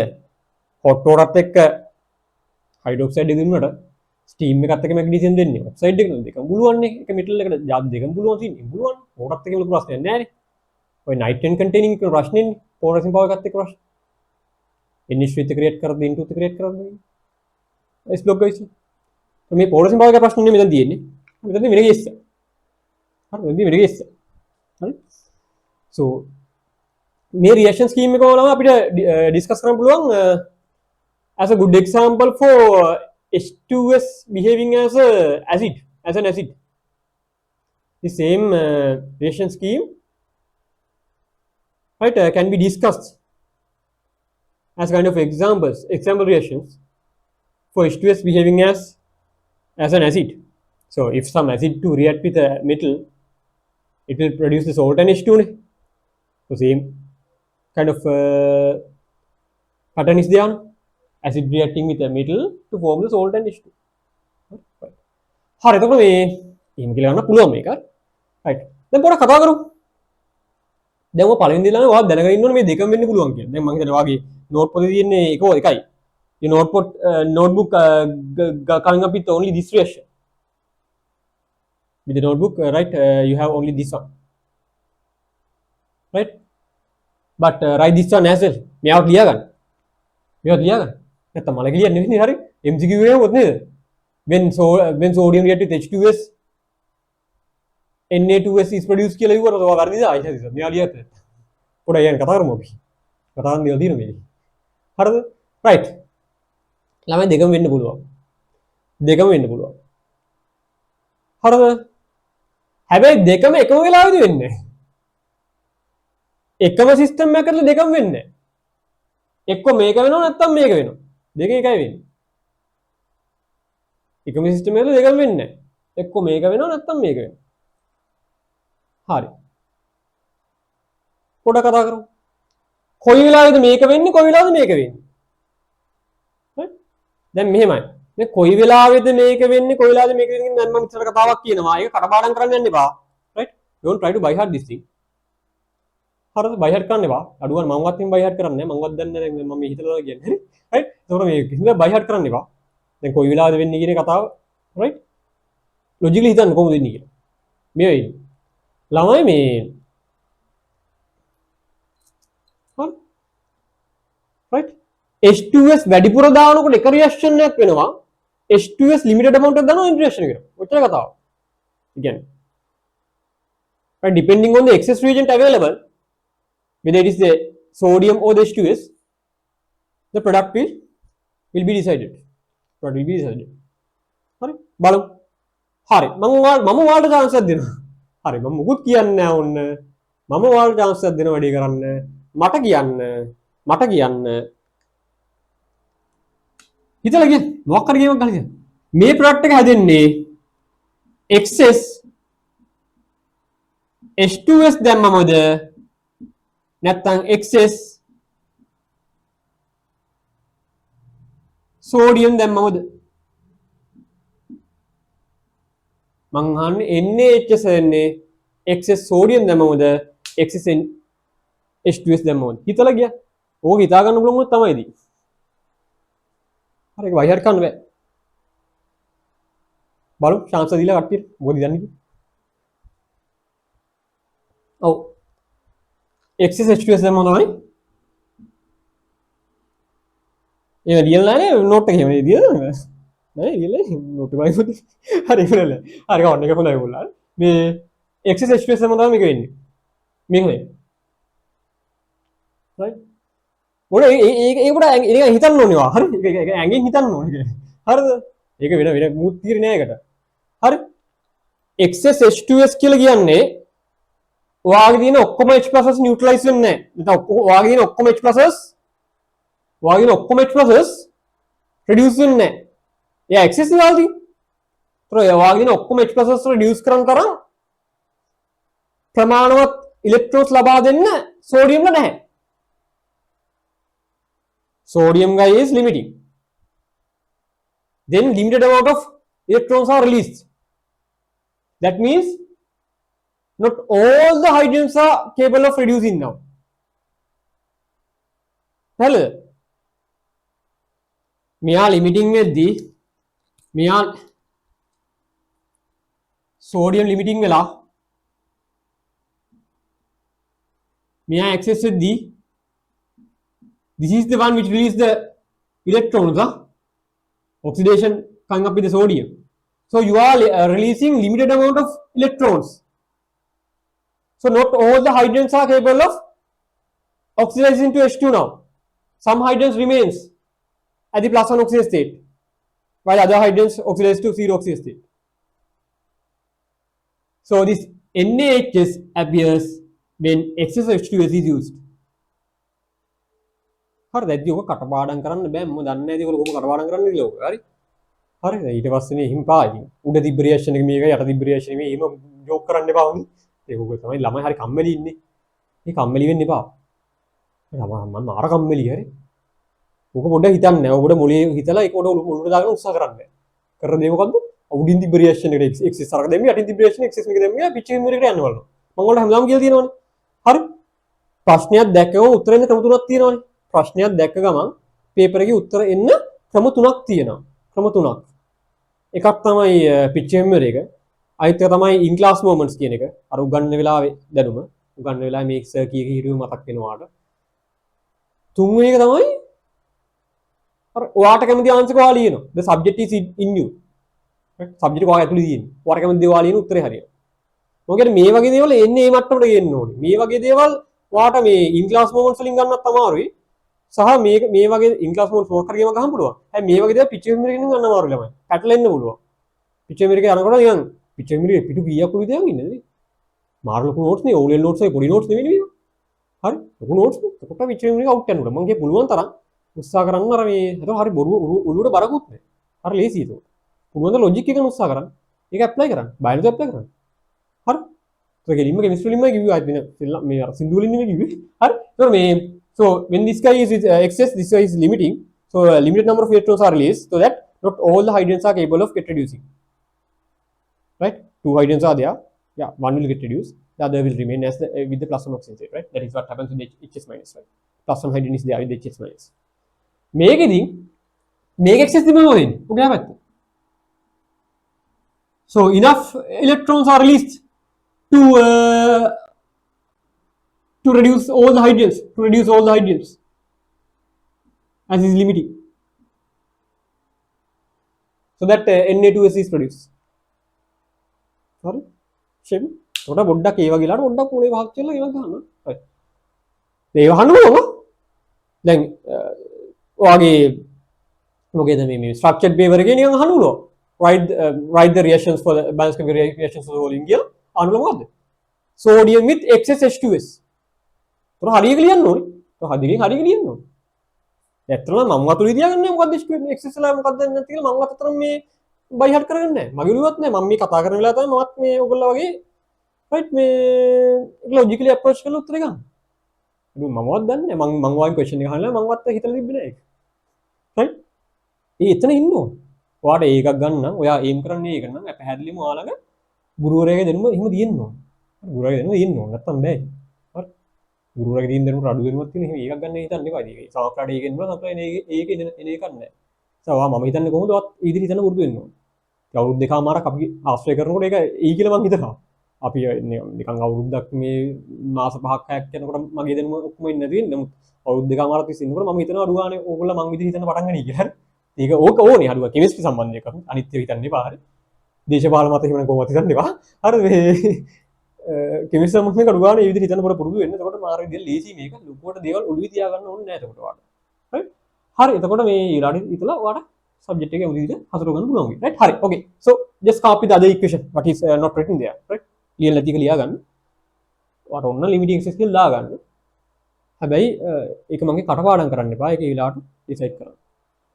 Right? That is how the H2S is supposed to react as an oxidizing agent. Right? So same kind of reactions could be find out with the magnesium and the stuff. Monometal එක වැඩි කරන්න පුළුවන්. Right? හරි. Let's move towards the next kind of reactions. H2S as a reducing agent. If you are referring H2S as a reducing agent, here now my H2S is the reducing agent. So I am supposed to react that thing with the oxidizing agent.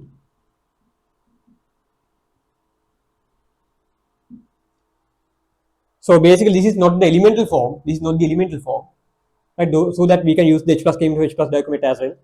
It's not the elemental form, so you can use the H plus came to H plus dichromat as well. So you can use the conc sulfuric conc nitric as well. Right? Those things that we use, right? Okay, this is not the elemental form. Elemental form means කොහොමත් වාට chemical dichromatic use කරන්න පුළුවන්. ඒ වගේම H2S identify කරගන්නවට කොහොමත් මේ conc acid එක use කරන්න පුළුවන්. හරි. එතකොට එහෙනම් ඔය හතර අපිට බයලතුම use කරන්න පුළුවන්. right? කිසි ගැටලුවක් නැහැ. මම ඒක ලියන්න. right? So you can use the H plus cheminophore. Right? You can use the H plus dichromate. So you should be able to come up with the balanced chemical reactions, right?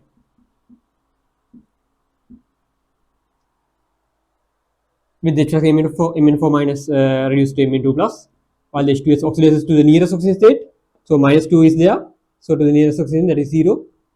To balance the stuff, you may need water. That's these reactions. So with the dichromate reduces to Cr3 plus, while the H2S oxidizes sulfur. To balance this stuff, H2O will be needed, right? So with the conc nitric acid, you could think of a reaction. අපි මේ reaction එක කතා කරනවා ඔයාලා මතකද දන්නේ නැහැ. right? මේක අපි කතා කරා when we are discussing about nitric chemistry. We had discussed the same reaction in 2 occasions. අපි මේ දැන් මේ කියන reaction එක අපි තැන් දෙකකට කතා කරා මීට කලින්. කොහේද? එකක් තමයි last day when we are discussing about the reactions of conc nitric, we had discussed this thing, and we had discussed the same thing. Yeah, when we are discussing about the anions which release gases to lead acids. Lead acids එක gas release කරන anions කියන topic එක මේ කතා කරා. අර හැදෙන gases ටික CO2, SO2, H2S කියන colorless gas තුන differentiation techniques වශයෙන් අපි කතා කරා. මොකද්ද? Using oxidizing agents. There we had discussed all of these 3 reactions. H2S SO2 වෙන් කරගන්න මේ reactions තුනම කතා කරා. At that topic, where the anions reacting with the acids, with the gases, right? But then HNO3 reduced to NO2 red brown gas eකට H2S comes to the sulfur. That means kind of colloidal solution is formed. This is colorless colloidal solution, green color colloidal solution, some colloidal solution with the releasement of a red brown gas, right? Okay. Then you can use the sulfuric acid. They real alium. Real na agat lium alium on the lata lesson reaction kamu. We have no kata kata. Hari. Right. Ek clear na mega ban on lium. H2S with conc sulfuric. Conc sulfuric H2S.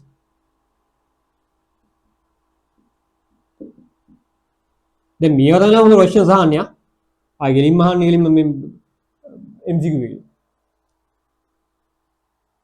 I Karmudak. Hurry. This is plus 6 oxidation state. This is minus 2 oxidation state. Yes. Predictions. I need predictions. Predictions.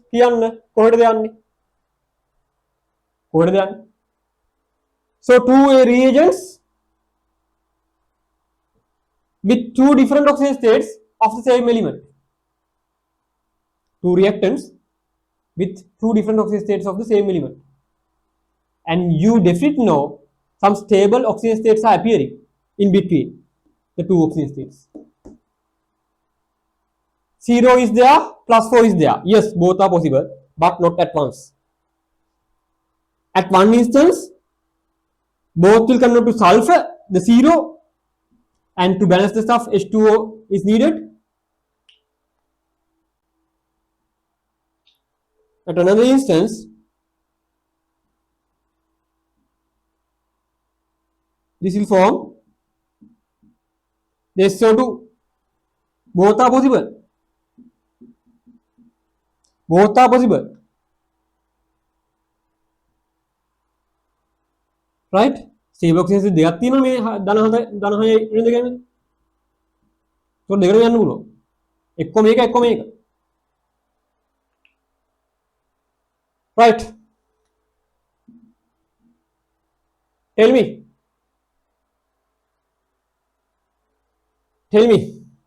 When we are supposed to obtain the SO2 gas. When we are supposed to obtain SO2 gas. Is it when we are using excess of H2SO4 or when we are using excess of H2S. කොයි වෙලාවද SO2 gas එක හම්බ වෙන්නේ? excess H2SO4 දැම්මමද?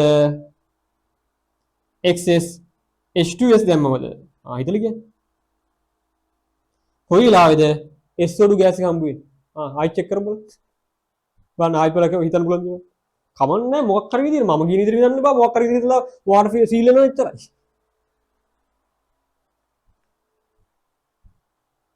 Just think. When we are supposed to get the SO2 gas,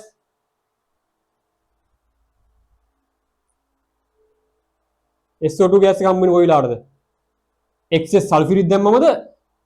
excess H2S දැම්මමද? excess එකේ වැඩිපුර මෝස් ගන්න දානවා කියන්නේ. right well excess H2S වල මොකද වෙන්නේ කියලා බලමු. excess H2S මොකද වෙන්නේ කියලා බලමු.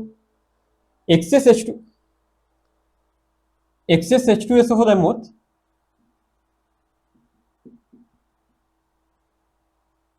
මේ excess limiting හරි මෙහෙන් යන්නේ ඒක limiting හරි දැන් oxidation එක කවුද අමු oxidation නේ මෙහෙන් ඉලෙක්ට්‍රෝන මෙහෙට එන්නේ මු oxidation මු reduce වෙනවා හරි તો මෙයා excess දානවා කියලා කියන්නේ හරි මෙයාගේ මේක අපි කතා කරානේ මේක අපි ගෙන්න බලන්නේ excess දානවා කියලා කියන්නේ මෙයාගේ molecules හුඟක් ඉන්නවා මෙයා molecules හුඟක් ඉන්නවා you have more H2SO molecules this is limiting so one molecule can absorb some limited amount of electrons some minimum number of electrons as you are with greater amount of H2SO4 now excess නේ හුඟක් ඉන්නවා H2SO එතකොට එක molecule එක absorb කරන්න පුළුවන් electrons අඩුවෙන් එතකොට එහෙනම් මොකද වෙන්නේ මෙයා යන්නේ කොහෙද යන්නේ +4 වලට +6 වලට යන්න නම් එක මොලිකියුල් එකක් හුඟක් ඉලෙක්ට්‍රෝන්ස් ඇබ්සෝබ් කරන්න ඕනේ මේ +6 වල ඉඳන් +6 වල ඉඳන් 0 වලට යන්න නම් +6 වල ඉඳන් 0 වලට යන්න නම් එයා ඉලෙක්ට්‍රෝන්ස් 6ක් ඇබ්සෝබ් කරන්න එක මොලිකියුල් එකක් ඉලෙක්ට්‍රෝන්ස් 6ක් ඇබ්සෝබ් කරන්න +6 වල ඉඳන් +4 වලට යන්න නම් එක මොලිකියුල් එකක් ඉලෙක්ට්‍රෝන්ස් 2ක් ඇබ්සෝබ් කරන්න ඕනේ when this guy is in excess what happens one can absorb some limited amount of electrons ගොක් ඉන්නවනම් නේද යාර පොඩ්ඩ එක්කෙට absorb කරන්න නම් පොඩ්ඩයි ඒ මොකද මෙයා රිලීස් කරන electrons ගන්න සමානයෙන් constant amount එකක් පොඩ්ඩයි ඌ රිලීස් කරන ටිකෙන් එකට absorb කරන්න ඉන්නේ පොඩ්ඩයි එහෙනම් the plastic will go towards only towards the +4 right නේ ඔව් එතකොට මෙයා excess නම් +4 නම් මෙයා excess නම් එහා පැත්තමයි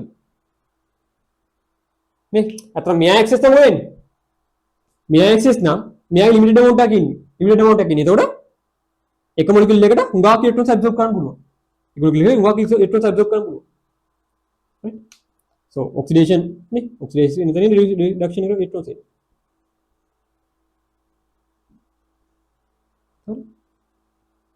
එතකොට මෙයාගේ molecules පොඩ්ඩක් නම් ඉන්නේ limited නම් එක molecule එකකට හුඟක් electrons absorb කරන්න පුළුවන් එතකොට යා හුඟක් reduce වෙනවා +6 ඉඳන් 0 වෙනකම් reduce වෙනවා check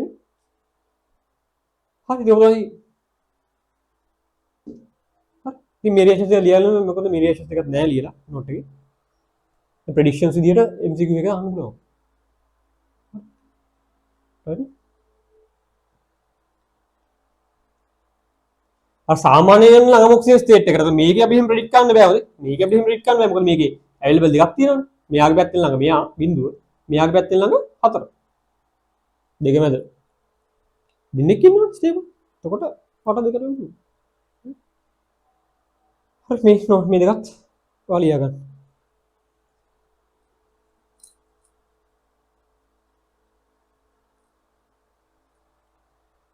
logically ලියා ගන්න පළවෙනිද you should write okay with that as products both the sulfur and SO2 can occur right what is it කවුලක් වෙන දෙරින්න ඕනේ මේ sulfur SO2 ගෙන් දෙන්නම ඉන්න පුළුවන් කියන කොට දැනෙන්න ඕනේ as products because both are some stable oxidation states available in between the +6 and the 0 so +6 and the -2 right එතකොට කොයි වෙලාවෙ දෙන්නේ කියන එක ඊළඟට කරගන්න ඕනේ දෙකම එක සැරේ ඉන්නේ නැහැ ළමයි දෙකම එක සැරේ වෙන්නේ නැහැ එක්ක උඩේ නැත්නම් යටේ right any shape නේ හරි. තව වැදගත් රියැක්ෂන් තියෙනවා අපි අමතක කරන්න බැරි. මේ වගේම ලස්සන රියැක්ෂන් එකක්. හැබැයි ඒකේ ප්‍රෙඩික්ෂන්ස් එච්චර අමාරු නෑ. The other one, this is very important. This is very important reaction, right? Where the H2S reacting with SO2. අර මේ pattern එකමයි H2S with SO2. අර ලස්සන reaction එක. අර වගේමයි නේ. So again we are coming up with two different oxidation states of the same element, the +4 and the -2. So now you can predict the stuff, right? So we are supposed to convert these two guys, +4 and the -2, +4 and the -2. That means the oxidation state in between, the stable oxidation state in between is 0. That is sulfur, the colloidal sulfur. Both will convert to colloidal sulfur. The SO2 will reduce to colloidal sulfur. H2S will oxidize to colloidal sulfur, zero oxidation state. And to balance the stuff, H2O will be needed.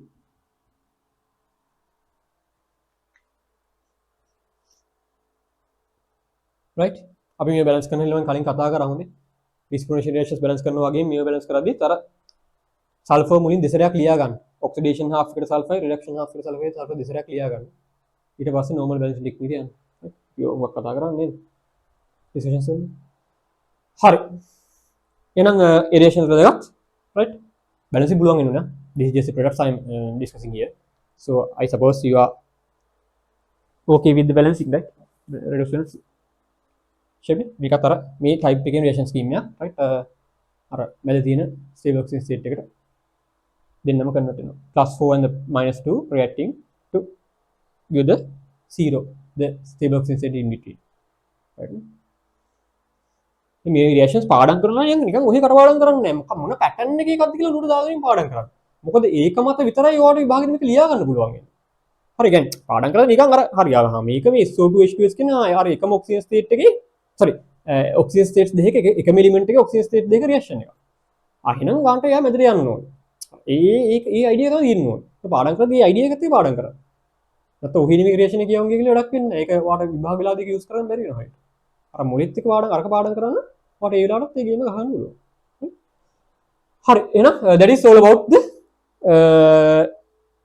H2S reactions as a reducing agent. Okay. Right, then let's move to the next section. So H2S can act as an acid. H2S can act as an acid. Right. So you see here as well, these are again kind of good examples for H2S behaving as an acid, because acid reacting with a metal to produce salt and H2O. The pattern is there. So we can think of other reactions as well. H2S as an acid. Third type of reaction.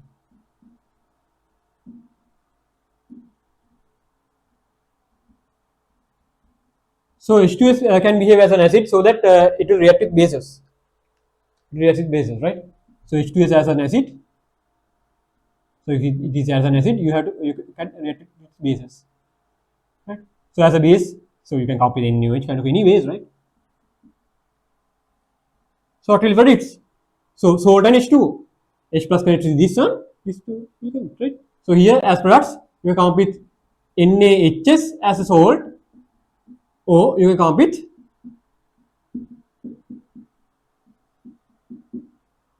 Na2S as a salt. NH S and salt එකන පුළුවන් Na2S as a salt එකන දෙකම දැනන්න පුළුවන්. මේකත් අර වගේම තමයි ඉස්සලගෙන තමයි. XS limiting අංක අනුව මේකෙත් වෙනස් වෙනවා. ඉතින් මම හිතනවා දැන් logic එක ඔයාලට apply කරගන්න පුළුවන් මට්ටමක ඇති කියලා. දැන් මේක oxidation reaction එකක් නෙමෙයි acid base reaction එකක්. හරි? ඒතර මේකෙත් අර වගේ තමයි. කොහොමද අපි apply කරන්නේ? කවුද XS? කවුද limiting? හරි? මෙහෙම දන්නකො. හරි? මේක හැදෙද්දි H2S ගේ ඔක්කොම මේක හැදෙද්දි H2S ගේ H+ කෙනෙක් විතර නියුට්‍රලයිස් වෙලා තියෙනවා. මේක හැදෙද්දි H2S ගේ H+ දෙන්නම නියුට්‍රලයිස් වෙලා. ඔතන තමයි හිතන්නේ. ඉතින් අර හිතාගත්තේ අපි නේද? H+ ගේ ඔක්සිඩේෂන් එකත් එක්කනේ. මේ ළමයි මේ අවශ්‍ය දේවල් ලියා ගන්න ඕනේ. මේ හිතන හැටි පොඩ්ඩක් ලියා ගන්න. මොකද මේවා දැන් පළවෙනි සැරේ ඇහුවම ඔයාලා ඔළුවේ තියෙනවා තමයි. හැබැයි ඔයාට ඕක තව ටිකක් කල්ලි මම සතියක් විතරදී මතක නැහැ. හරිද? ඒතර ඔයා පොතේ මේක මොකක් හරි විදිහට ලියාගත්තොත් පොඩි හරි මොකක් හරි ලියාගත්තොත් ඔයාට පොත බලන සැරේකට ඔය මතක් වෙනවා. මේ මම කියපු ලොජික්ස් ටික ගත්ත හැටි. ඕක දෙතුන් සැරයක් බලුවට පස්සේ ඔයාගේ ඔලුවට මේක යනවා. ආයේ ඕන වෙලාවකට අමතක වෙන්නේ නැහැ. හරිද? ඔතෝ එක සැරේම කෙලින්ම ඔලුවට ගිහින් දැන් මේ මොහොතේ මම තිබ්බට ඔයාට තවත් මේ සතියක් විතරක් ඔක මතක නැහැ. කොහොමද ගත්තේ? ඔයාට මතකදී ඔයාට ඔළුවේ දියයි මොකක් හරි ක්‍රමයක් කිව්වා තමයි කියලා. දැන් මොකද්ද ක්‍රමයක සම ක්‍රම මතක වෙන්න පුළුවන්. හරි ඒක නිසා පොඩ්ඩක් ඔක ඕන පැන්සලින් හරි ලියා ගන්න. නැත්නම් මේ රෙකෝඩින් එක බලලා හරි පොඩ්ඩක් ඒ තැන් වල පොඩි ලියා ගන්න. මොකද ඕක හැමදේස් පැන්සලින් හරි. ඒතකොට පොඩ්ඩක් ඔක නිතරම පොත බලනකොට ඔකට මතක් වෙද්දි තුන් හතර සැරයක් මතක් වෙද්දි ඊට බලද්දි ඔක හරියනවා. ඊට පස්සේ ආයෙත් උඩට ගියා තමයි. හරි? බලන වාරයක් මතක් වුණා කියන එක හරි තමයි. ඊට පස්සේ ආයෙත් ඔක මිස් වෙන්නේ නැහැ වගේ. හරි එතකොට මේ මෙතන වලදී to come up with this salt all the H pluses should be neutralized.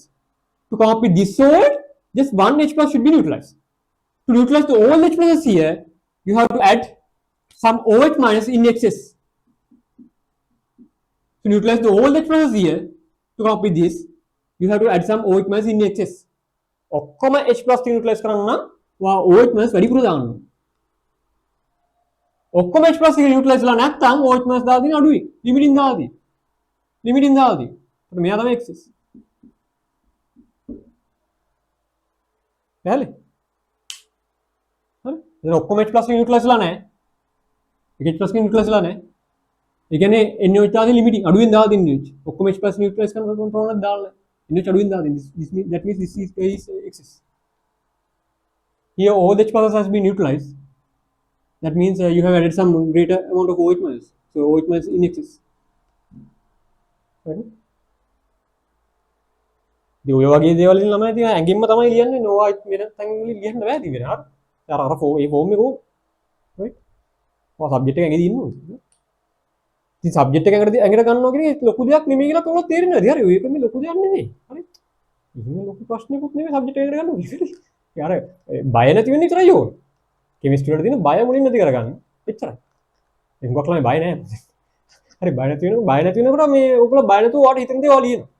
මොකක් ළමයිට තියෙන්නේ ළමයි හරියට හිතනවා. හැබැයි නිකන් අර බයයි වගේ නිකන් ලියන්න නිකන් අවුල් වගේ නිකන් අපරාධේ මොකද ලියන්නේ නිකන් එහෙම හරිද මට හිතෙන එක හරිද කියලා වගේ එහෙම හිතන්නේ. වාට හිතෙන එක හරි. මේ වෙන බහුමුති දෙන්නවා. වාට හිතෙන එක ලියන්න. එච්චර තමයි. හරි. වාගේ ෆස්ට් ඉන්ස්ටන්ස් එක කියනවා නම් ලියන්න කියලා ලියන්න. එච්චරයි. By one hurry. Right, that is about the H2S reacting as an acid. Right? Okay. Right, put the elaboration එකක් නෙමෙයි. විභාග වුන් තරම් වල statements වල ලියන ඒවල දෙකම අහලා තියෙනවා. දෙකම වෙන්න පුළුවන්. Right. Let's move towards the fourth right type of reactions. Medical. Number 4. Alright.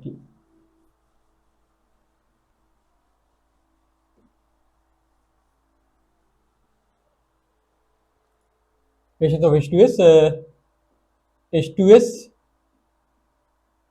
as a precipitating agent.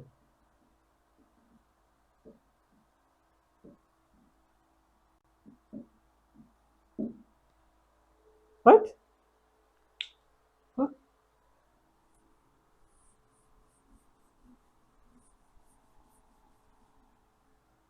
Lama, you know, when you are adding H2S gas to water, it will produce H2S aqueous. H2S aqueous. It will dissociate to give you kind of H plus ions as well as H2 minus ions. These aqueous H2 minus ions are capable of precipitating sulfides.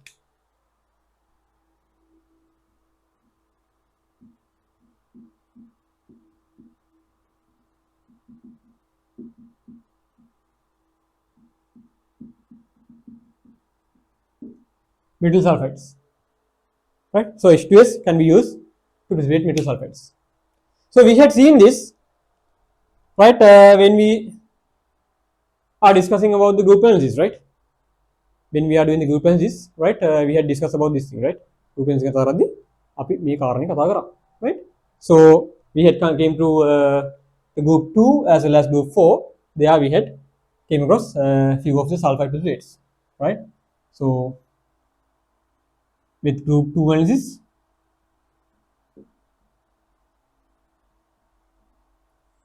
right? They are H2S added in basic acidic medium. We came across 9 sulfides: copper sulfide, right? Cadmium sulfide, mercury sulfide. The color should be known, right? Copper sulfide is black, cadmium sulfide is yellow, HGS is black. This D block, guys. Then tin 2 sulfide, tin 4 sulfide, and lead sulfide. Brownish, yellowish, black. Then arsenic, antimony, bismuth. Yellow, orange, black. These are some sulfide precipitates appearing at the group 2 analysis. And the group 4 analysis also,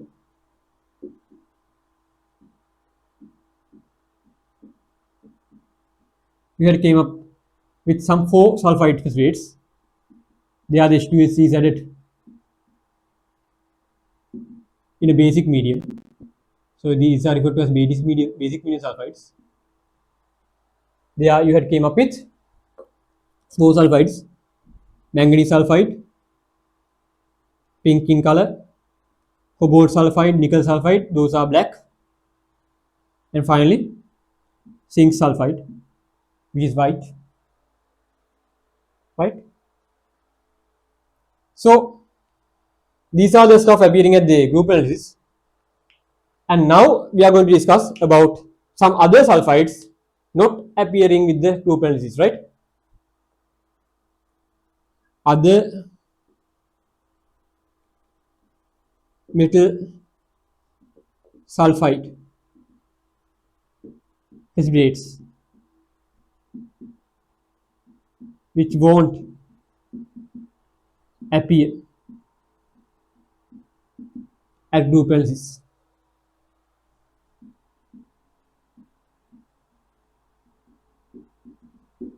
Group analysis කතා කරමු නැති ඉතා වැදගත් sulfide precipitation කීපයක් තමයි කතා කරන්න යන්නේ.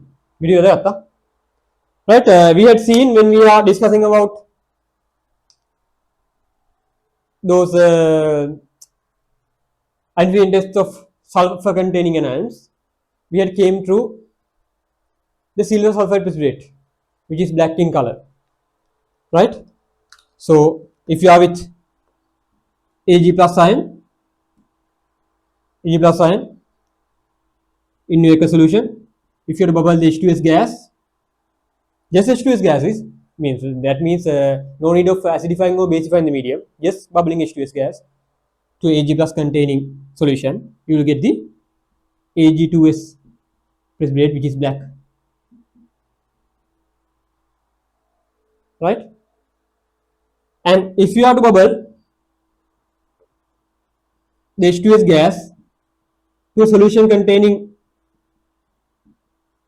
Fe2 plus, right, you come up with FeS precipitate, which is also black,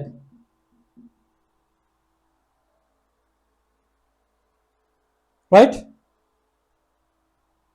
Next one, if you have to come up with Fe3 plus cation, if you have to bubble H2S, you bubble some H2S to that thing, a very special reaction occurs. What is that? First, this Fe3 plus reduces to Fe2 plus, while H2S oxidizes to sulfur. First, Fe3 plus reduces to Fe2 plus, while H2S oxidizes to sulfur, and then this Fe2 plus so produced will connect with the sulfide ions coming from the excess reagent to precipitate as FeS. So it's a special reaction. It is referred to as a redox and precipitation. Redox and precipitation.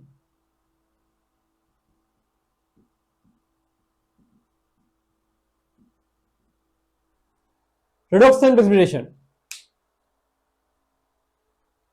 First Fe3 plus reduces Fe2 plus while H2S oxidizes to sulfur and then so produce Fe2 plus. They react with H2S, the excess H2S with this reaction to form the FeS ultimately. So some black colored PPT will form with a unclear solution, right? So black PPT with unclear solution.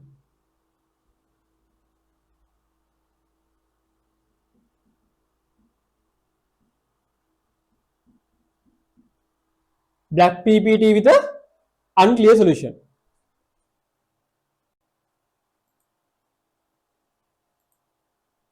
That is important, no? So I'll write it here.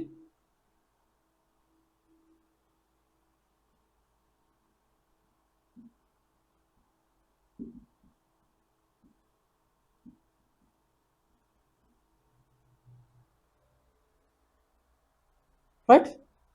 That is important. So Lamai, this reaction is actually analogous to this reaction. This one. You remember? When copper 2 plus reacting with I minus, that's most important reaction of the copper analysis. First copper 2 plus get reduced to copper plus while I minus oxidizes to I2 and so produce copper plus will connect with the excess related I minus to come up with the CuI, that YPPT with brown solution. See, this is balanced with 4 of I minus, this 2 and 2. Right? So this reaction is analogous to that. Redox and precipitation.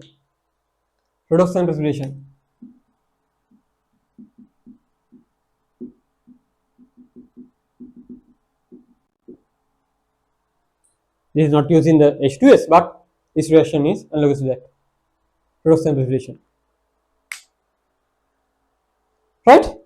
So here with these two reactions, actually we can say we can use the H2S to distinguish these two ions, to distinguish the Fe2 plus and Fe3 plus, to differentiate those two guys, Fe2 plus and Fe3 plus. We can use the H2S gas, just bubbling H2S gas to the solutions. Right? Okay. So if you are to bubble the H2S gas through a Fe2 plus contained solution, just a white PPT will form. But if you are to bubble the H2S gas through a Fe3 plus aqueous solution, just a black PPT will form. If you are to bubble the H2S through a Fe3 plus aqueous solution, black PPT will form with a colloidal solution. The above solution, you have black PPT, and the above solution will be a colloidal solution. Here, the above solution will be a clear solution. With the Fe2 plus, you get a black PPT with a clear solution. Nothing is there as a solution. But here, you get a black PPT with a colloidal solution, milky solution. So, we can use the H2S gas to distinguish the Fe2 plus and Fe3 plus. Right? Clear? Right. Then another thing we need to discuss here. Right? So these things are written now. Just indicate this thing now. Right. So I'm going to discuss a bit more. Another two reactions like this. I'm going to discuss another two reactions like this. This is about the arsenite and the arsenate. Arsenite and the arsenate.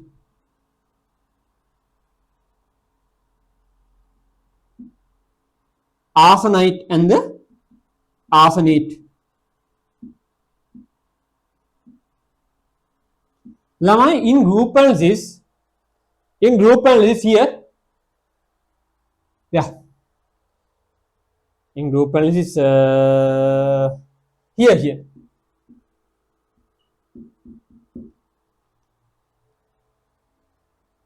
in group analysis here, right? This yellow color BBD,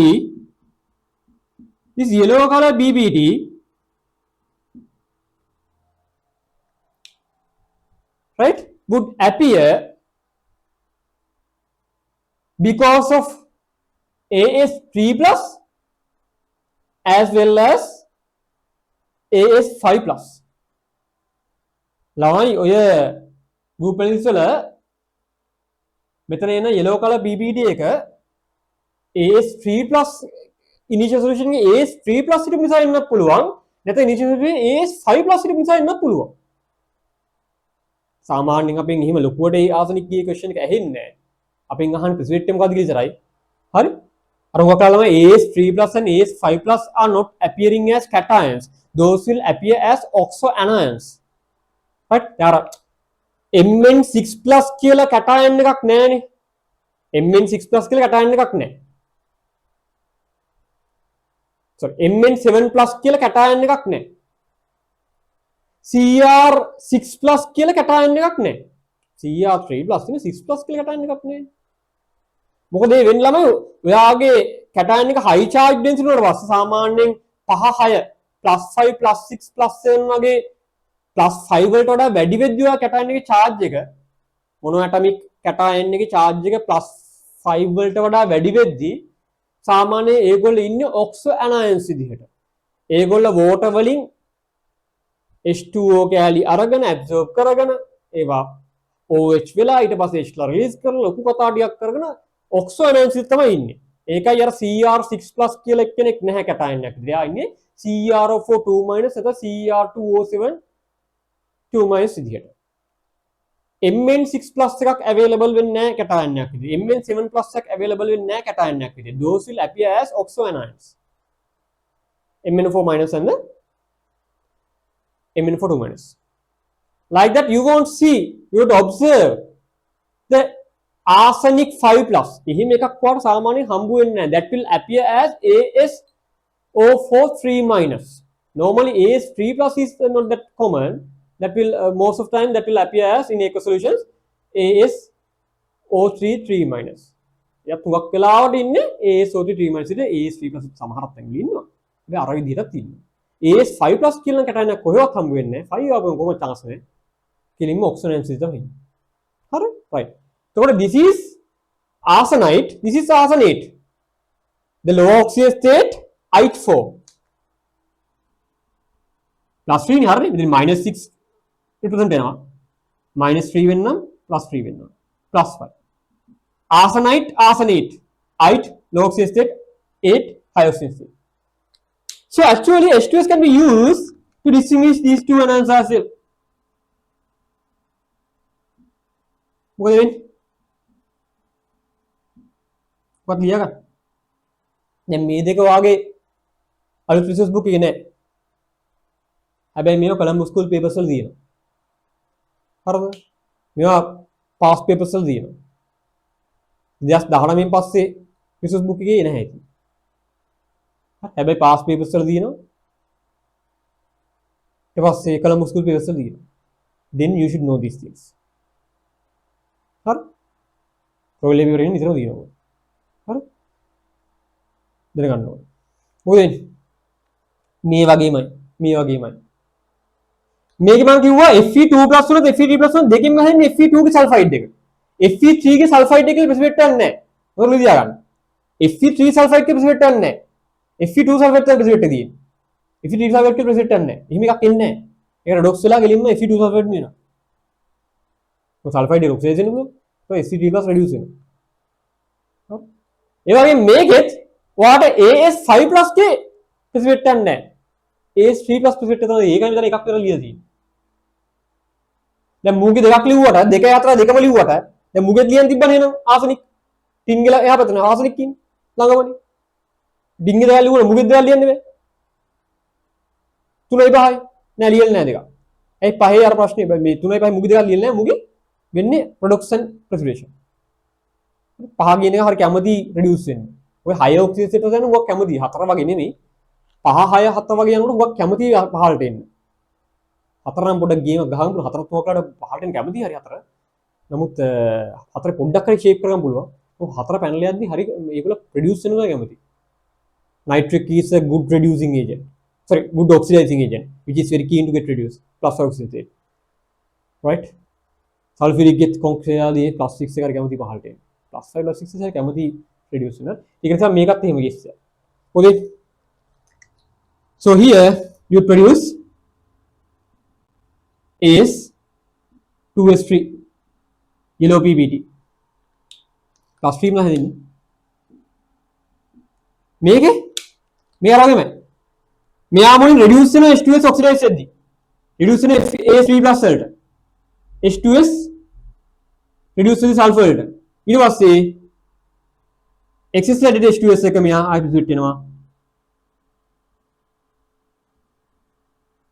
H2S3 වලට. reduction reduction. Same approach, same thing.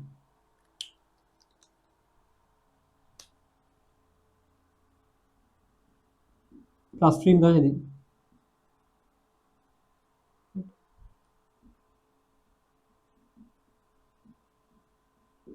Reduction preparation.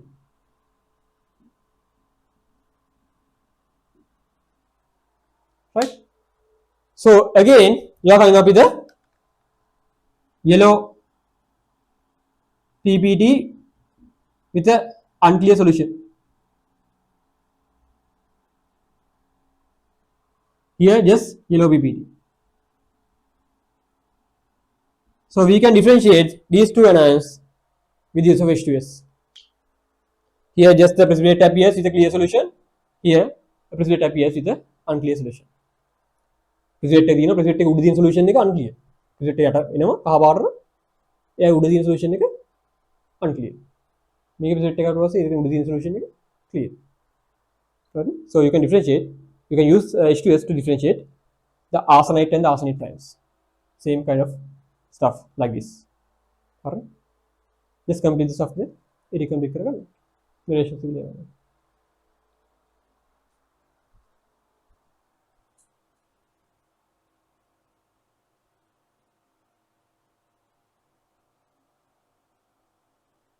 Let's move towards the next page. This is page number 23, right? So these are the main 4 chemical properties of H2S, right? Okay, let's move towards the next page. This page number 23, no? Right. They are you can see a note. With some chemical tests which can be used to differentiate the two colorless gases of sulfur, the H2S and SO2. Right? If it is in H2S SO2 කියන sulfur ගේ colorless අතරින් මේද මේ unpleasant smell එකක් තියෙන gases දෙක differentiate කරගන්න පුළුවන් test ටිකක් තමයි කතා කරලා තියෙන්නේ. හරි? That is important, na? Right? So now we are going to discuss about those.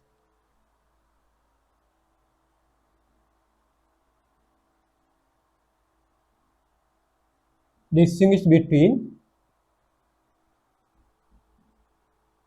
H2S and SO2.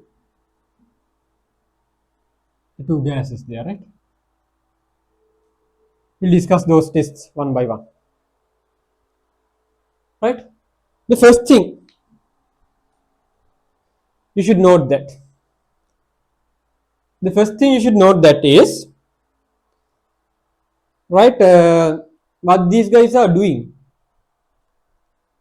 When they involve in oxidations, when they are involving in reductions, as well as when these gases are added to the water. First thing you should know is, you should know about what are the products or what kind of stuff they will do with those three situations, right? So it's like this. So if, when it comes to H2S, this coming with the minus 2 oxidation state, right? And it can get oxidized, right? It can get oxidized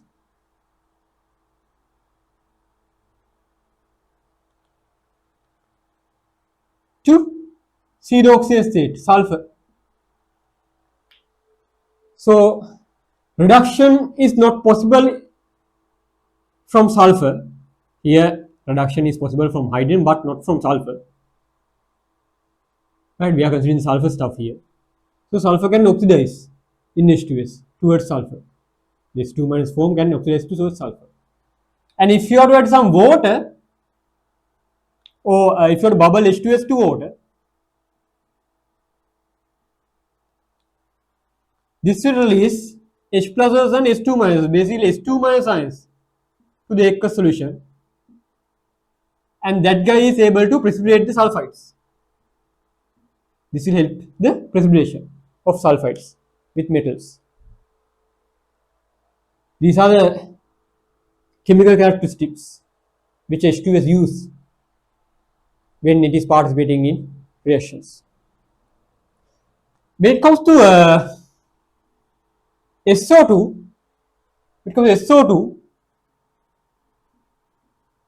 which is with the plus 4 oxidation state, this guy is with the minus 2 now. The H2S is coming up with plus 4 oxidation state. So the sulfur in H2S is capable of oxidizing as well as reducing. Sulfur in SO2 can get oxidized as well as reduce. Right? If it is oxidized, it will go towards the SO4 minus in these reactions, which is appearing with the plus 6 oxidation state. The plus 6. Here that can oxidize to 0, the colloidal solution. If it is reduced, it goes to the nearest stable oxidation state, which is 0, that is colloidal sulfur. This colloidal sulfur is a very important observation, unclear solution. Right? When it comes to this stuff, when it comes to this one, remember, this is not kind of a stuff we will commonly observe. තමයි මේ sulphur කියන එක සාමාන්‍යයෙන් SO2 reduce කරනවා කියන එක මේක commonly දකින්න එකක් නෙමෙයි. අපේ syllabus එකේ ඔකේ reactions දෙකයි තියෙන්නේ. මම ඒක ලියන්න. එච්චරම ලියන්න ඕනේ. සාමාන්‍ය sulfur containing stuff ලා අර ඉස්සරහට oxidation එක තමයි වෙන්නේ. -2 0 එකට යනවා. 0 හිටියනම් +4 වලට යනවා. +4 හිටියනම් +6 වලට යනවා. එහෙම oxidation එක තමයි සාමාන්‍යයෙන් gradually වෙන්නේ sulfur containing. අපි මේ කතා කරා ඔයගොල්ලෝ chemical reactions වලට. හරි? කොන්ක් සල්ෆියරික් දැම්මොත් විතරයි සාමාන්‍යයෙන් අපි කතා කරේ කොන්ක් සල්ෆියරික් ගිරිය. නිකන් SO4 නෙමෙයි. The H2SO4 කොන්ක් සල්ෆියරික් is able to get reduced to SO2. ඕකනේ redox properties කතා කරේ. සාමාන්‍ය sulfur containing ලා oxidation එක තමයි වෙන්නේ.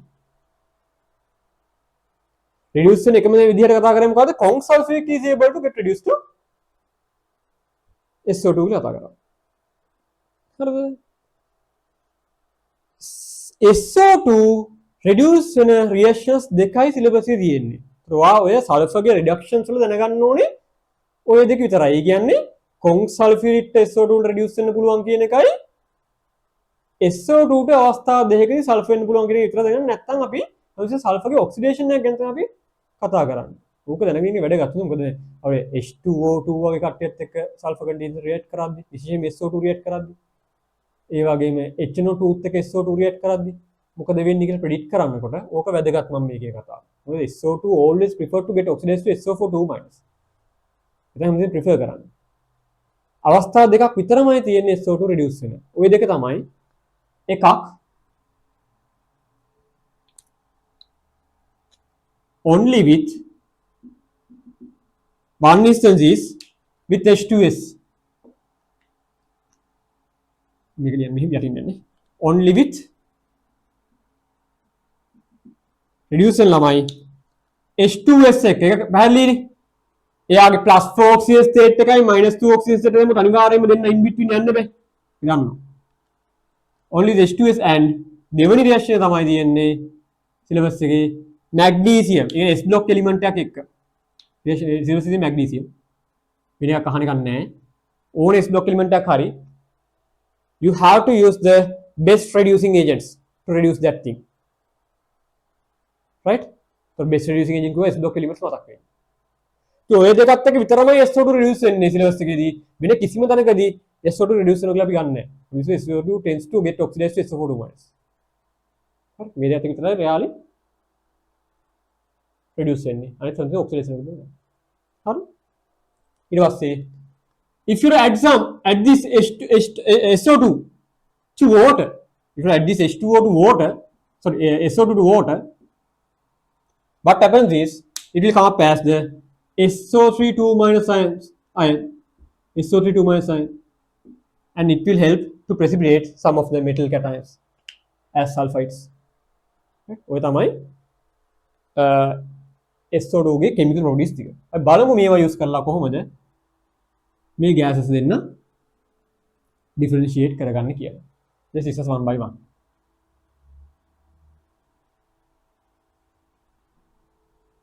how to differentiate these two gases with use of these chemical properties of the two gases right let's discuss the things we can use first right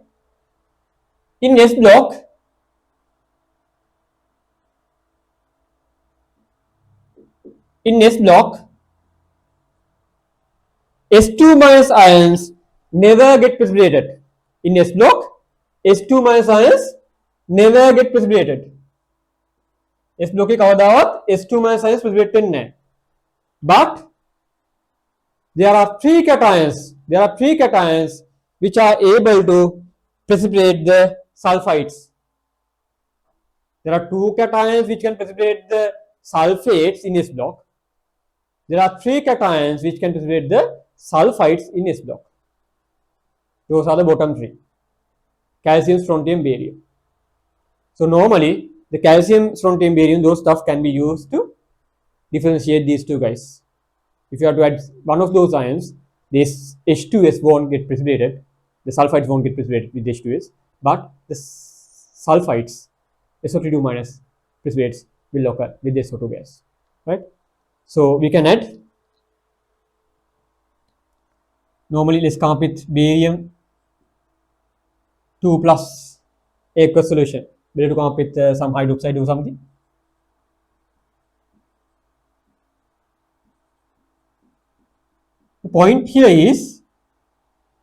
the point here is we are supposed to come up with a Ba2 plus or strontium 2 plus aqueous solution that is the point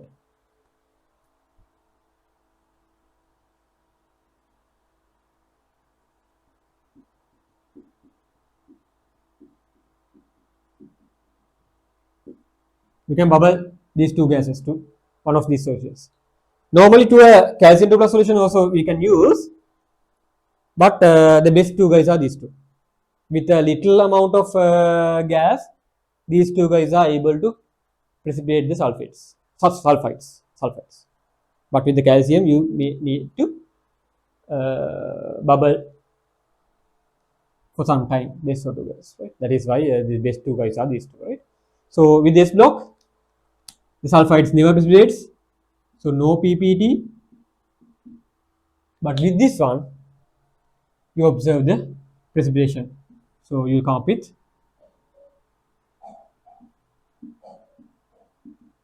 white precipitate right it could be the barium sulfide or strontium sulfide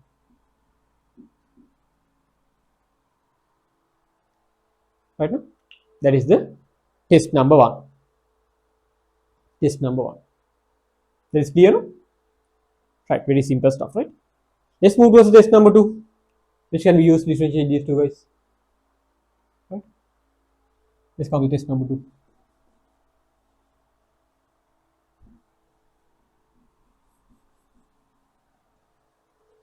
Test number 2. With the test number 2, we'll discuss about the bleaching properties of SO2. So SO2 is coming up with kind of bleaching properties. What that means? Bleaching properties? Decolonizing the colored chemicals. That is what is referred to as the bleaching property. The SO2 gas is with some bleaching properties when some water is present. Right? In wet conditions. So SO2 gas is with some bleaching properties in wet conditions. That means some water should be there. Right? But H2S is not coming up with such property. H2S is not coming up with such property. Right? So we are going to use the bleaching action here. So let's come up with a colored flower petal. Right? Let's come up with a reagent you can use is colored flower petal. Right? So what will happen? There will be no change with the H2S. There is no change with the H2S. But the color of the flower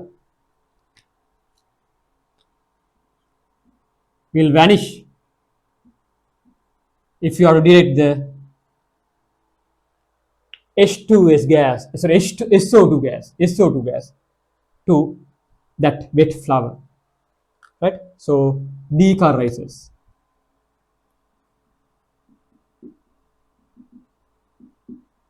This guy decolonizes. Right? While that is happening, the SO2 will oxidize to SO4 minus. Color will disappear and some oxidation would occur from this SO2. Let's discuss what is happening here. So you should know about the bleaching property of SO2 and you should know about the chemical reactions. You should know about the chemical reactions responsible for that bleaching property. So we'll discuss that. Let's write this stuff. Right? It's about the bleaching action of SO2 gas. Right? This is what happens. Your SO2 gas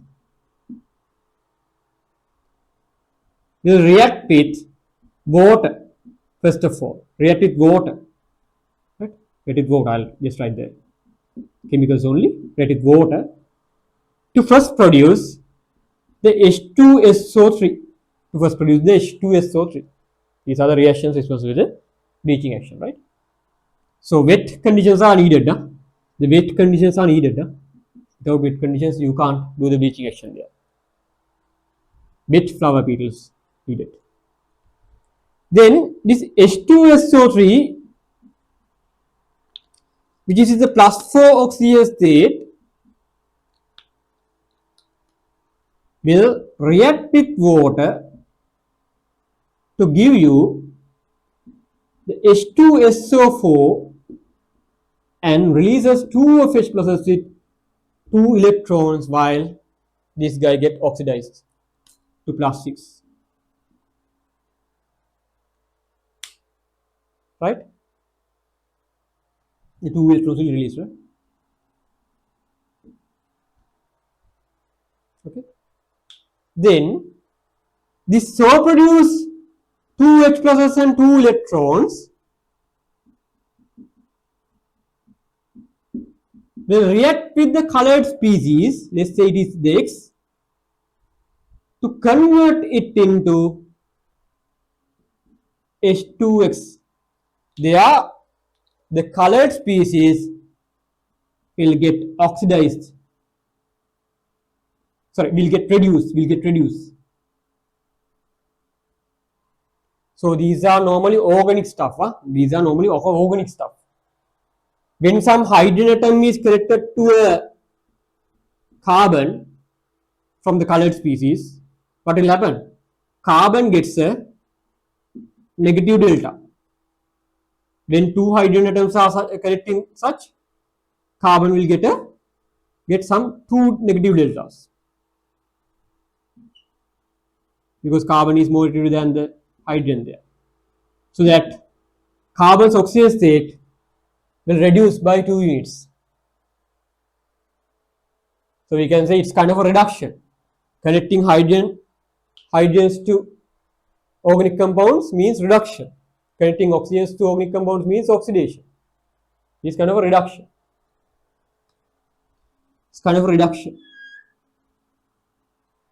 Right? Reduction. So the organic stuff or the colorful reagent reduces and decolorizes. It's a reduction. Colorful reagent reduces. As its chemical form changes, its properties vary. As its chemical form changes, right, its properties vary. That means its color disappears. When properties vary, even the chemical as well, the physical properties will vary, right, when the chemical form changes. So that color will disappear. So bleaching action of SO2 is referred to as a reducing bleaching action. Colorful reagent, colorful chemical reduces and decolorize. And this is referred to as a reducing bleaching action. Bleaching action of SO2 is referred to as a reducing action.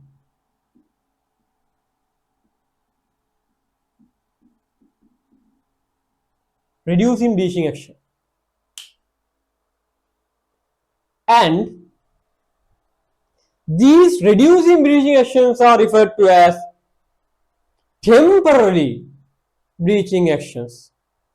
ළමයි මේ කවුරු හරි colored species කෙනෙක් reduce වෙලා නම් එයා bleach වෙන්නේ, reduce වෙලා නම් එයා decolorize වෙන්නේ, අපි කියනවා ඒ bleaching action එක temporary කියලා. It's a temporary bleaching. Why we are saying so? ඇයි අපි එහෙම කියන්නේ? මෙහෙමනේ. දැන් ඔයාගේ higher oxygen state එකේදී ඔයාට color එකක් තියෙනවා. ඔයාගේ lower oxygen state එකේදී ඔයාට color එකක් නැහැ. Right? This is with a color.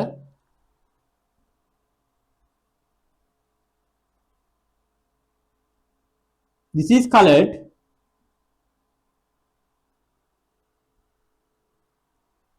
This is without a color, decolorized.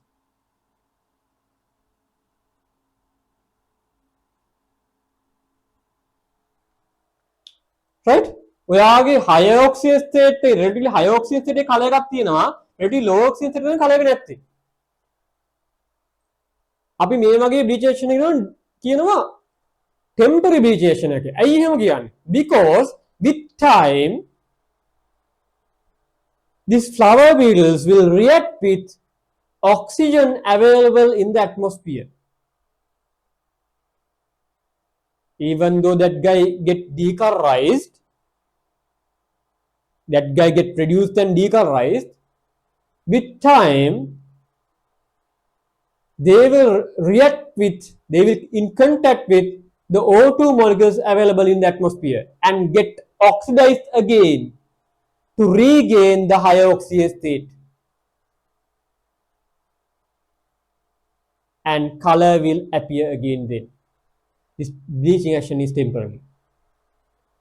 Reduce ලා මෙහෙම bleach වෙන එකේ කතාවක තමයි වෙන්නේ. Reduce ලා bleach වෙනවා කියලා කියන්නේම හරි ටික වෙලාවක් යද්දී දැන් මෙයා මෙහෙම bleach වෙලා ඉන්නේ කලයක නෑ දැන්.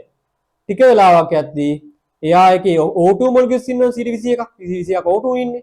ඒගොල්ලෝ ඇවිල්ලා මේක හිට වුණාට පස්සේ මොකද වෙන්නේ? ඒ ඔක්සිජන් ටික මේ හයිඩ්‍රජන් අරගෙන යනවා. හයිඩ්‍රජන් අරගෙන යනවා. එතකොට ආයෙසරයක් මෙයා ඔක්සිඩයිස් වෙනවා අර යා ඔරිජිනල් ඔක්සිජන් ස්ටේට් එක ඇචීව් කරනවා. ඔක්සිඩයිස් වෙනවා. ඒ කියන්නේ ආයෙත් යාගේ කලර් එක ඇපිය වෙනවා. Right? So all of these reducing bleaching actions are referred to as temporary bleaching. Referred to as temporary bleaching, but not the oxidizing bleaching actions, which are to be done by the ozone, by the H2O2, ozone, the H2O2. Those are also kind of good bleaching agents, and they are doing the bleaching action via oxidation of the chemical. The chemical will oxidize and decolorize when you are to use the H2O2 or ozone as your bleaching agents, as well as the aqueous Cl2. Those are some other bleaching agents, right? We are discussing in the A-level syllabus. Those are oxidizing bleaching agents. The other action is permanent. You can't regain the color there. But if you are coming up with a reducing bleaching action, then you can gain the color again, right? By oxidation, by the oxidations reactions with the O2 available in air. And these are temporary bleaching action. So keep that in mind as well. Temporary.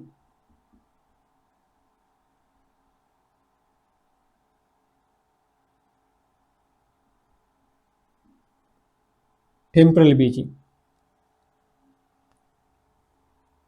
So write these notes. It's better to write this one. So any space available at that page, just write this one. Bleaching action එක reactions එක වදන ගන්න ඕනේ. ඒ අමාරු නෑ. SO2 වතුර අතරම H2SO3 වෙනවා. H2SO3 H2SO4 වෙනවා. මේකයි බැලන්ස් කරලා තියෙන්නේ ඒක. normal redox balancing එකක් යන්නේ. electrons දැම්ම දෙකක්. ඊට hydrogen balancing වලට sorry electrons දෙකක් දැම්ම ඊට පස්සේ charge balancing වලට H+ දැම්ම. charge balancing ඊට පස්සේ hydrogen balancing වලට water දැම්ම. normal redox balancing එක කියන්නේ. ඊට පස්සේ A release with the H+ electrons එක අරගෙන colorful reagent reduce වෙනවා. හරි? I complete this stuff.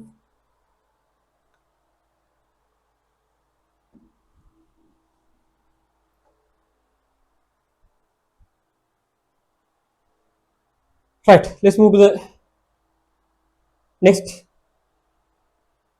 Right, let's move to the next test here. Alright, අපි ඊළඟ test එකට යමු. Next one. Test number 3. දැන් කතා කරමු test දෙකේම right H2S no change, SO2 will give you some positive results. So you can use those things to differentiate the two gases, two right colorless gases. Test number 3. Actually, you can use H2S gas. You can use H2S gas. You can use H2S gas or H2S AQ. Anything to differentiate the two. Right? So let's bubble the gas to H2S containing solution or some H2S containing stuff system. So with H2S, H2S do nothing. With H2S, H2S does nothing.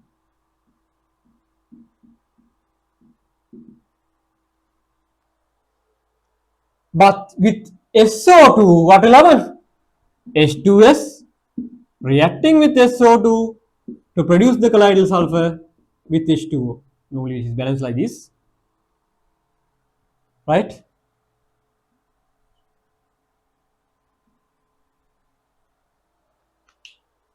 Right? So that you will produce what? Right? Kind of a unclear solution because of the production of colloidal sulfur.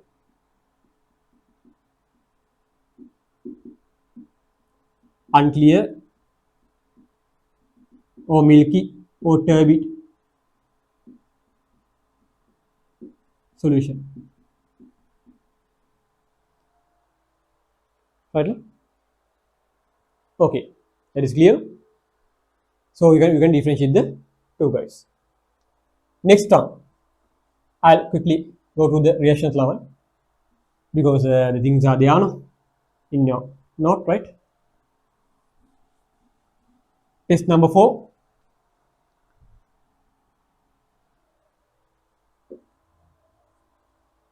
Right? Test number 4 mentioned there is using oxidizing agents.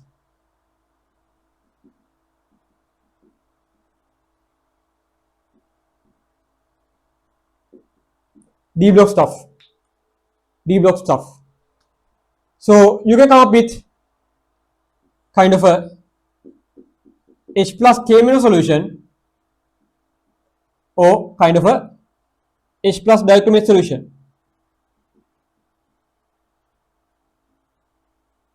This guy is purple, just color the stuff. This guy is orange. So what will happen? So when these guys get reduced, both are capable of oxidation. Both are capable of oxidation. This towards sulfur, which will give you a colloidal unclear solution, which is a good positive result. But here that will give you a clear solution. So clear solution and unclear solution, that is, those are the two observations which differentiate the two gases. Right? So here you are coming up with Mn2 plus with sulfur. Here you are coming up with Cr3 plus, this guy reduces Cr3 plus with the formation sulfur. This guy oxidizes sulfur. The special oxidation coming up with this one, the sulfur is kind of a colloidal unclear milky solution.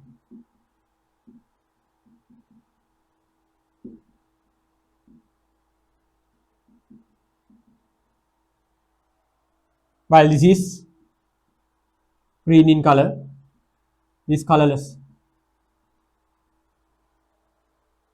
Here the KMnO4 reduces to Mn2 plus, the colorless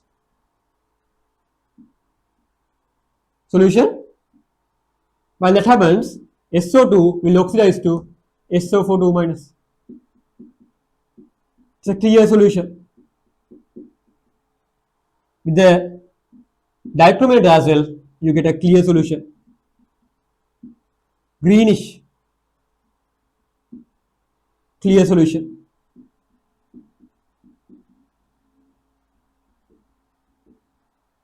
So to differentiate these two guys, what we can use is the clear, unclear nature of the solutions. Both are coming up with the same colors, right? Colors as well as colors.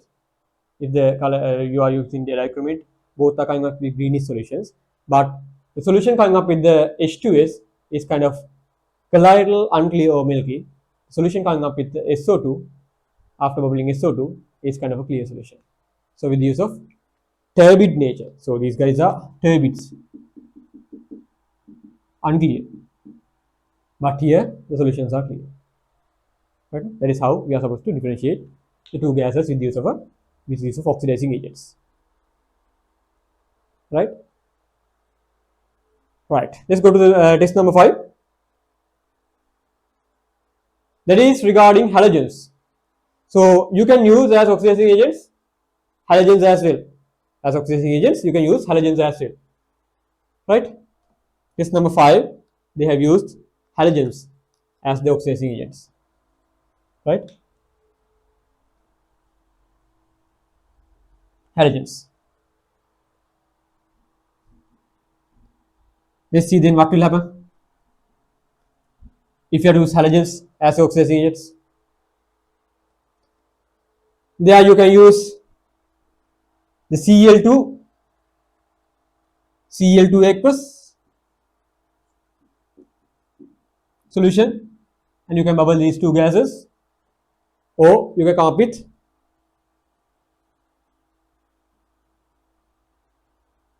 Br2 aqueous or you can come up with I2 aqueous. One out of those two, right? I'll write it like this. OI2 aqueous.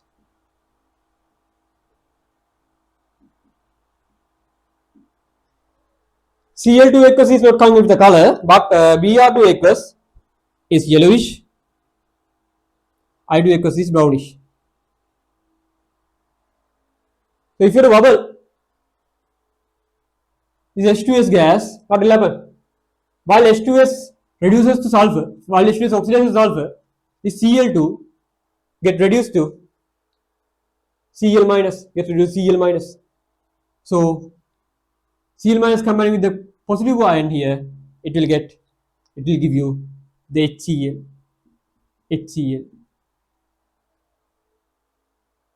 HCl, some colorless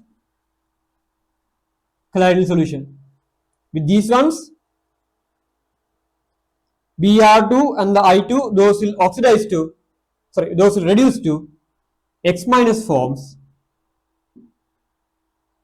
while H2S oxidizes to sulfur.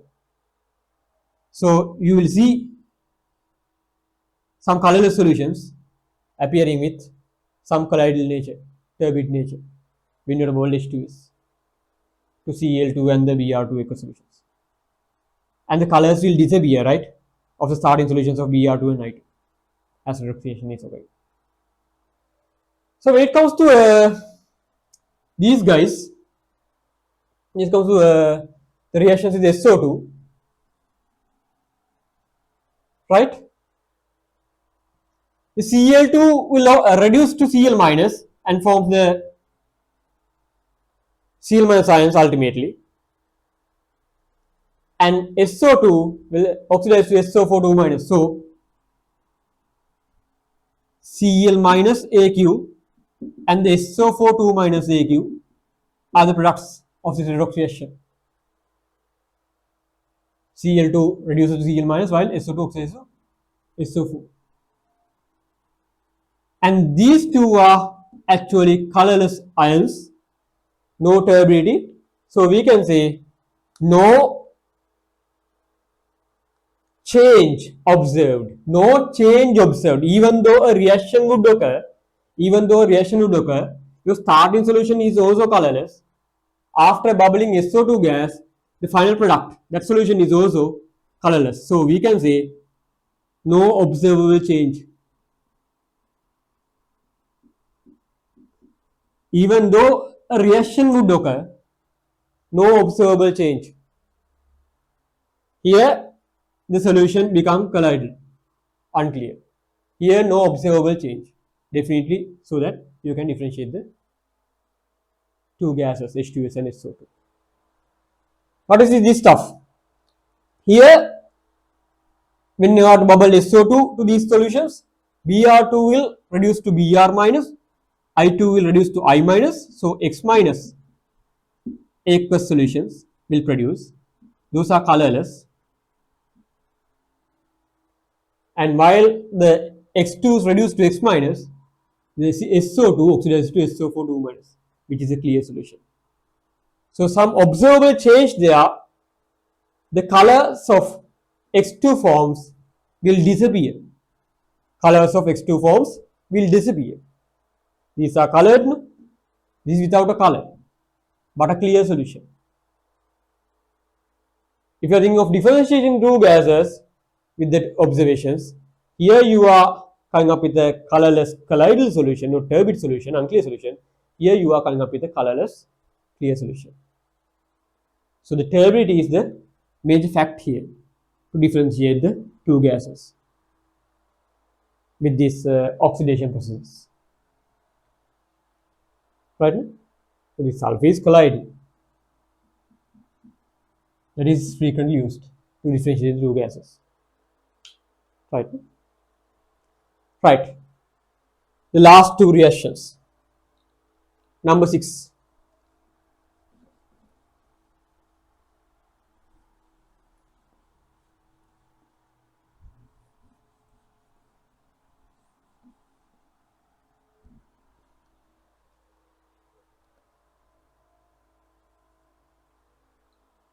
But you can use some ions.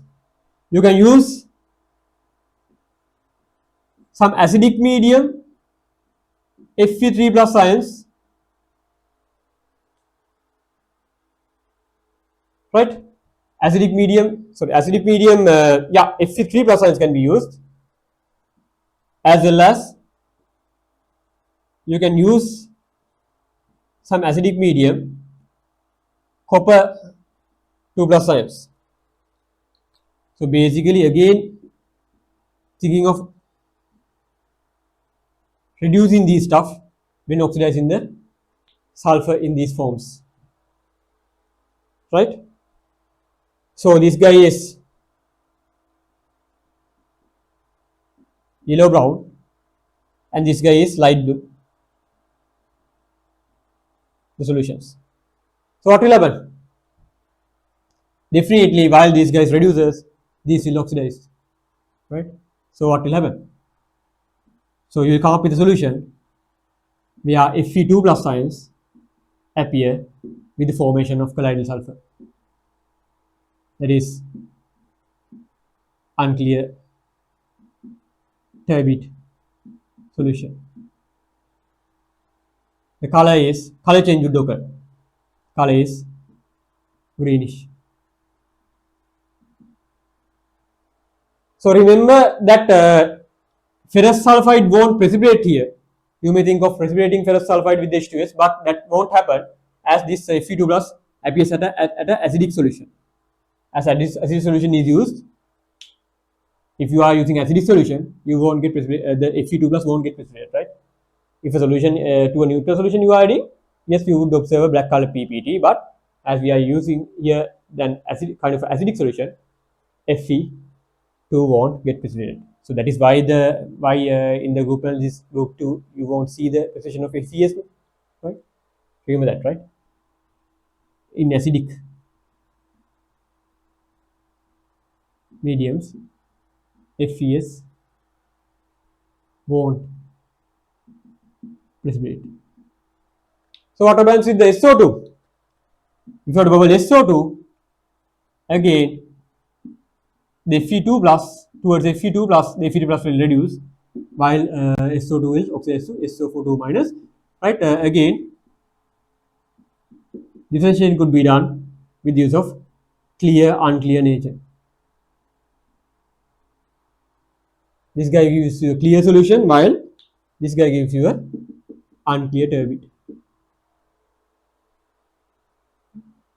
The same thing can apply here as well. While copper, right? While you get copper, in this case, actually copper is not get reduced because copper 1 sulfide such kind of thing is not there. But copper 2 plus ions are capable of precipitating in acidic medium as sulfides. Copper 2 plus ions are capable of precipitating in acidic medium as sulfides. So you can observe some black PPT come up as copper sulfide. Yes, a precipitation reaction, right? Not a redox reaction. Yes, a precipitation reaction. And here what will happen? Here, copper 2 plus will get reduced to copper 1 plus, while sulfide ions, while SO2 oxidizes to SO4 minus, and this so produced copper 1 plus will combine with the Cl minuses here. You know that Cu1 plus is capable of precipitating X minus. Cu1 plus is capable of precipitating X minus. There are 4 cations capable of precipitating X minus. 3 appearing in the group analysis. The 4th one is copper 1 plus. So this is the copper 1 chloride. It will get precipitated as a white PPT.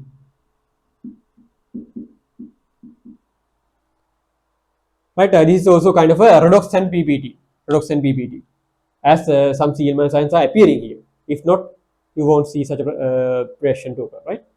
So anyway, this is a black PPT, but here you come up with some white PPT.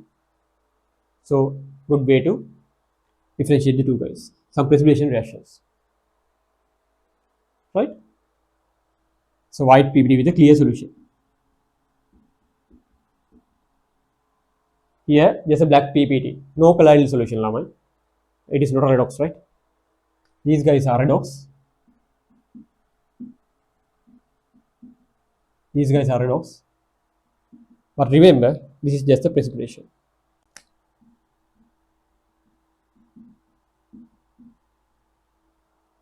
Right? Next one, the final stuff is normally something we had learned right before this session as well. That is about precipitating the sulfides and sulfides with the lead and silver plus ions, right? So kind of precipitating reactions.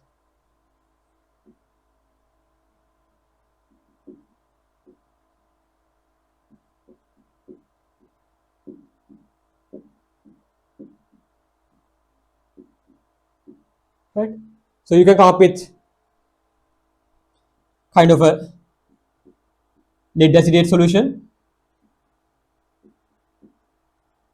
or kind of a silver nitrate solution.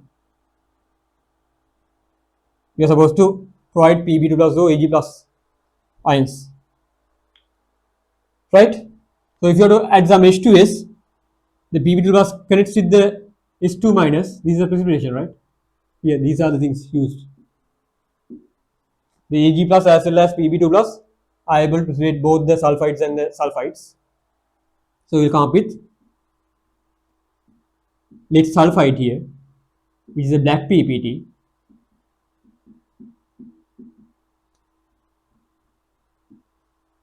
But with this one, it is the white PPT.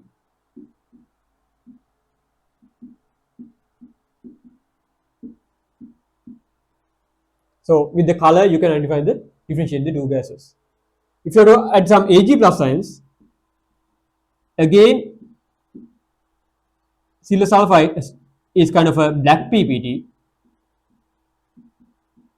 We had discussed these things with sulfide and identifications as well.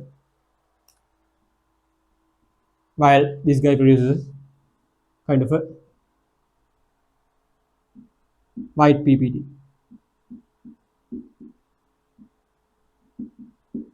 With the color of the precipitates, we can differentiate the two gases. Right? So those are the chemical tests you should know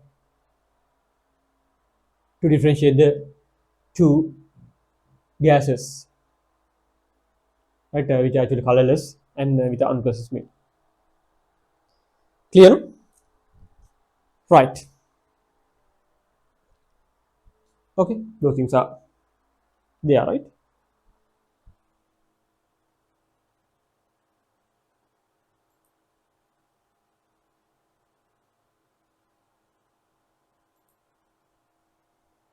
Hi, these things are clear. Let's move towards the sulfuric, right? So now we had discussed about the chemistry of sulfur, the H2S as well as the reactions of SO2 as well, also discussed with these reactions, right? Quickly, let's go to the H2SO4 chemistry. Very few stuff to be discussed there. Most of stuffs actually you know up to date, right? So this is about the H2SO4 sulfuric acid.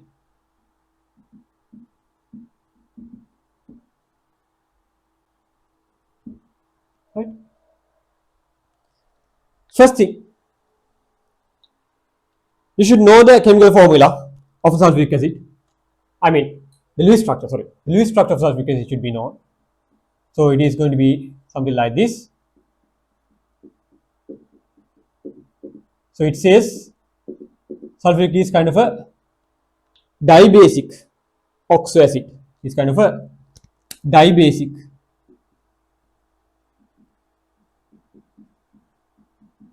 So it can utilize two OH groups from one molecule of sulfuric.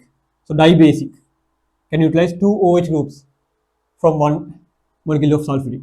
Dibasic oxoacid, oxygen containing acid, dibasic oxoacid, right? So among H2SO4 molecules, hydrogen bonds present,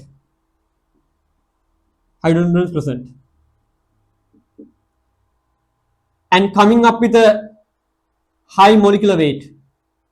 Molecular weight is somewhat high, 98. So it is coming up with some considerable density. So that density is greater than that of water. Strong hydrogen bonds means the molecules are greatly attached to each other, closely attached, and with some greater weight. So we'll come up with a greater density there. In unit volume, more number of molecules are there, as well as those molecules are heavier. So greater weight is there in a unit volume. So density is high. Right? So this guy is referred to as a viscous liquid. It's a viscous liquid.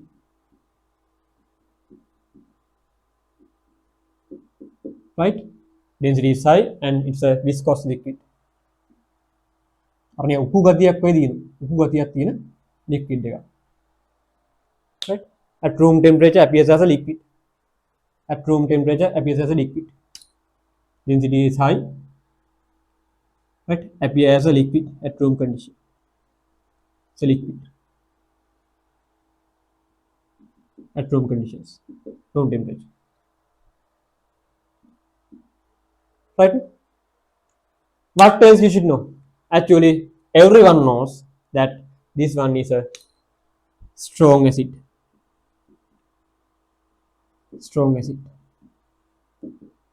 And some oxidizing agent, good oxidizing agent.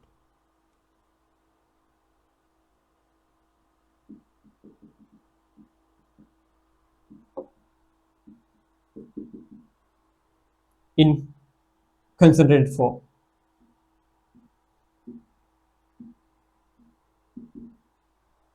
Right? Okay, those are properties of sulfuric. Right?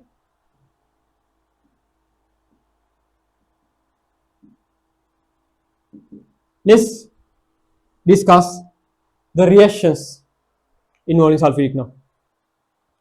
Right? Let's quickly go towards the reactions of sulfuric. Now, when it comes to sulfuric, we are supposed to learn about three kinds of reactions. What are three kinds? One is this, its ability to act as a strong acid. The second one is this, the good oxidizing agent. The third one is actually it is considered as a good dehydrating agent. That property is commonly used when you are doing the organic chemistry. Dehydrating agent, again in concentrated form for situation. Right? Okay, let's discuss one by one. The first thing,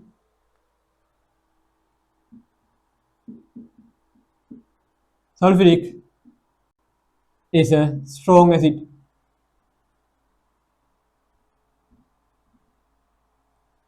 It's a strong acid. So that means it can release H pluses to the aqueous medium. And remember, its first dissociation is kind of 100% dissociation, but the second dissociation is kind of partial. You need to know about that thing as well. It's a strong acid, but only the first dissociation, first releasement of H plus. is coming up with kind of a straight arrow. And the second release amount of H plus is coming up with kind of a double arrow.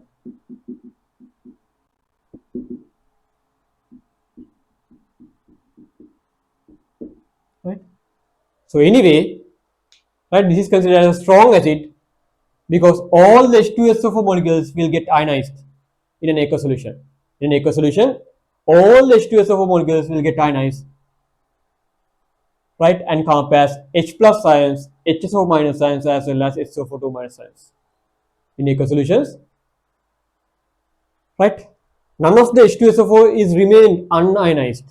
All the guys are ionized, right? See, because this region is straight arrow, so all the things completely converts to the ions, so that this is referred to as a strong acid, even though the second dissociation is kind of partial. Even though the second dissociation is kind of partial, still all the H2SO molecules are ionized, completely ionized. Completely ionized means that means no H2SO4 molecule is available unionized in the molecular form. All are ionized towards H plus ions, towards HSO minus ions, as well as SO4 minus ions. So this is referred to as a strong acid, right? So you can react these things, H2SO4 with metals to show its acidity, as well as with bases. So remember, with the deal situation, this nature appears. With deal situation, right? Here the things are done by the H pluses, so sodium oxidizes and connects to the SO4 minus to give you the sodium sulfate, and reduction is done by the H plus at the deal situation towards H2. So this reaction is a good example where H2SO acting as an acid, as acid reacting with a metal forming a salt and H2. So there H2SO4 is kind of acid. With this one, this is a normal reaction, right? Where acid reacts the base to form the salt and H2O. These stuff are known, right? The simple stuff, even you know from your moleages, right? H2SO4 is kind of a strong acid. It's clear? Right. The second thing, the second kind of example, kind of reaction kind, H2SO4. It is referred to as a good oxidizing agent. H2SO4 is referred to as a good oxidizing agent, right? So, see,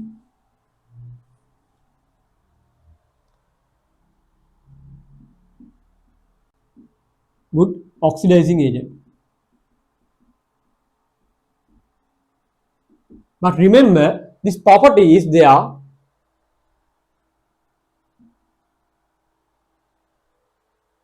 when H2SO4 is concentrated and dealt with some heat. I mean, the hot concentration H2SO4 is referred to as the good oxidizing agent, right? Not just the H2SO4, but the hot concentrated H2SO4 is the good oxidizing agent, right? So it can react with metals,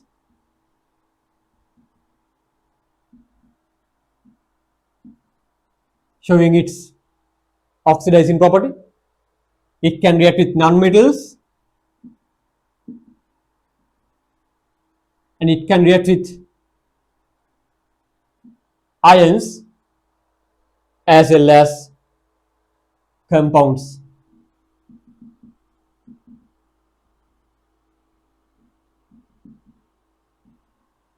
Covalent compounds, like in consider H2SO4 chemistry, like in consider H2SO chemistry. With these four forms, the H2SO4 also capable of reacting. With metals, right? When metal get oxidized,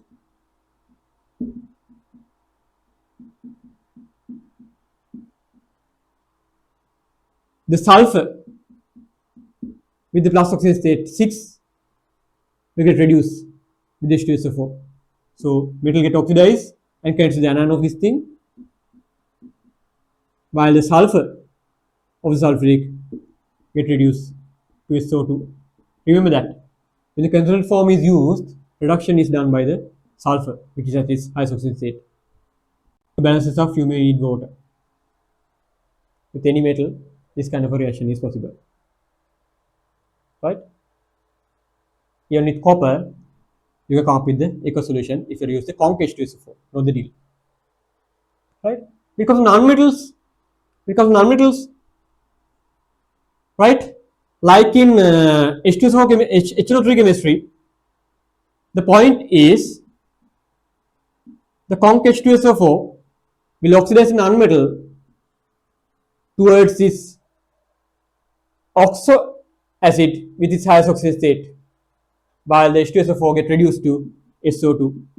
Same like in H2S chemistry, right? So carbon get oxidized to H2CO3, while H2SO4 get reduced to SO2. Carbon will get oxidized to oxo acid with its highest oxidation state. And normally we are not writing this thing as H2CO3, we just go with H2O and CO2. Right? With phosphorus as well, the same thing appears. Phosphorus is H2SO4 concentrated. Phosphorus will oxidize to H3PO4, the oxide with highest oxidation rate, while H2SO4 reduces to SO2. But if we are thinking of the sulfur to react with the concentrated H2SO4, the elemental sulfur, there you have to think a bit. Why? Because in this case, you can't think of forming the oxide with the highest oxidation state, because oxide of the highest oxidation state of sulfur is again the H2SO4. So with the reaction of H2SO4, H2SO4 is again produced. That can't be, no, right? So that what will happen?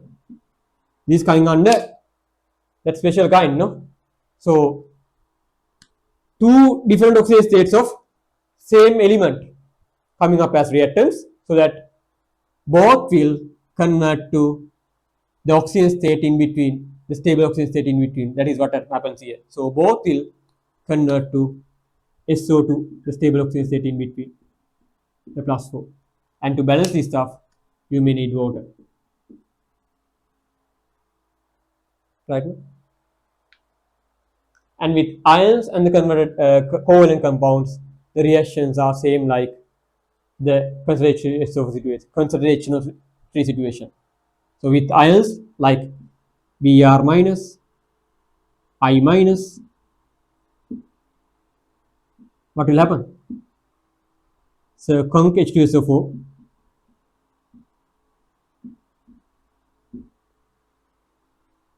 will get reduced to SO2. Like in concentrated HO3, there are no variable oxidation states for conc H2SO4 to reduce. Just it is always coming up as +4, but a bit easier with H2SO4. And while this happens, the X minus form oxidized to X2, Br2OI2. To balance the stuff, you may need water. To a zero oxidation state, they will reduce, oxidize. Right? With Fe2 plus as well, same thing will happen. While Fe2 plus oxidizes to Fe3 plus, conc sulfuric will reduce to SO2. Right? Normal stuff, right? With covalent compounds as well, you can think of those, right? With something like H2S, if you react the H2SO4, right, you could think of both coming to some oxidation state in between. That could be sulfur or that could be towards SO2, depending on the excess reagent you use. If the excess reagent is this one, it's going towards the +4. If the excess reagent is H2S, you're going towards the 0. Right? Those are some simple stuff. Right? Those are actually analogous to reactions of concentrated H2O3. Right now? Okay. So ultimately, we'll discuss right about the dehydrating property. Dehydrating property.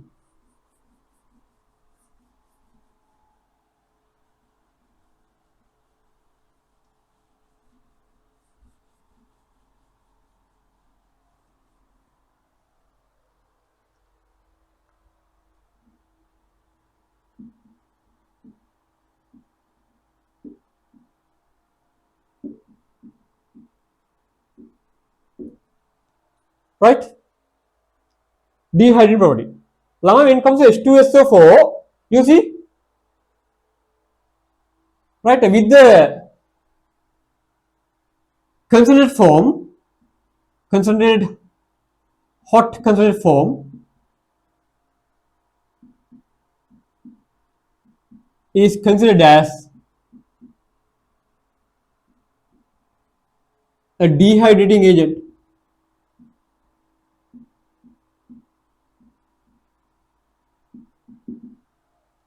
Considered hot H2SO is considered as a dehydrating agent. What happens here is actually, right, these considered H2SO molecules are able to trap some water molecules. Right? These considered H2SO molecules are able to trap some water molecules. It's like, so if you add some conc H2SO4, it's able to trap some water molecules like this to form H2SO4 dot H2O kind of form. Or you can come up with by trapping two water molecules.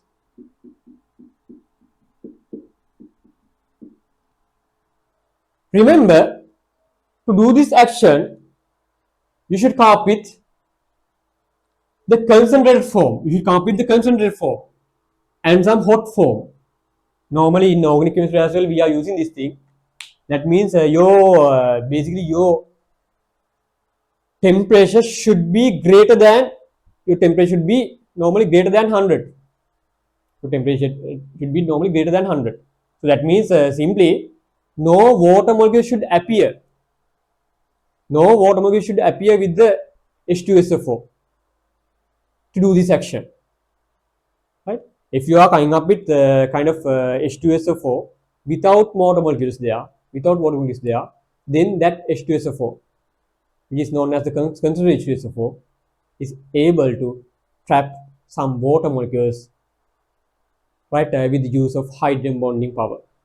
Now, when it comes to H2SO4, guys, right, so between these molecules, normally hydrogen bonds are there. No? Between these molecules, these hydrogen bonds are appearing. No?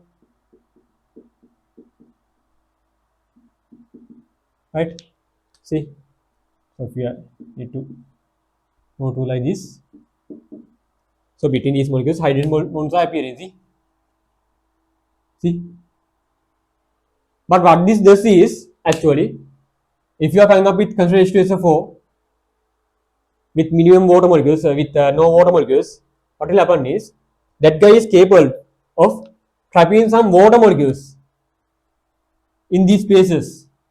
So this water molecule comes to here like this and get trapped like this. See, the water molecule is trapped inside H2SO molecules. Like that, few of the water molecules can be trapped like this.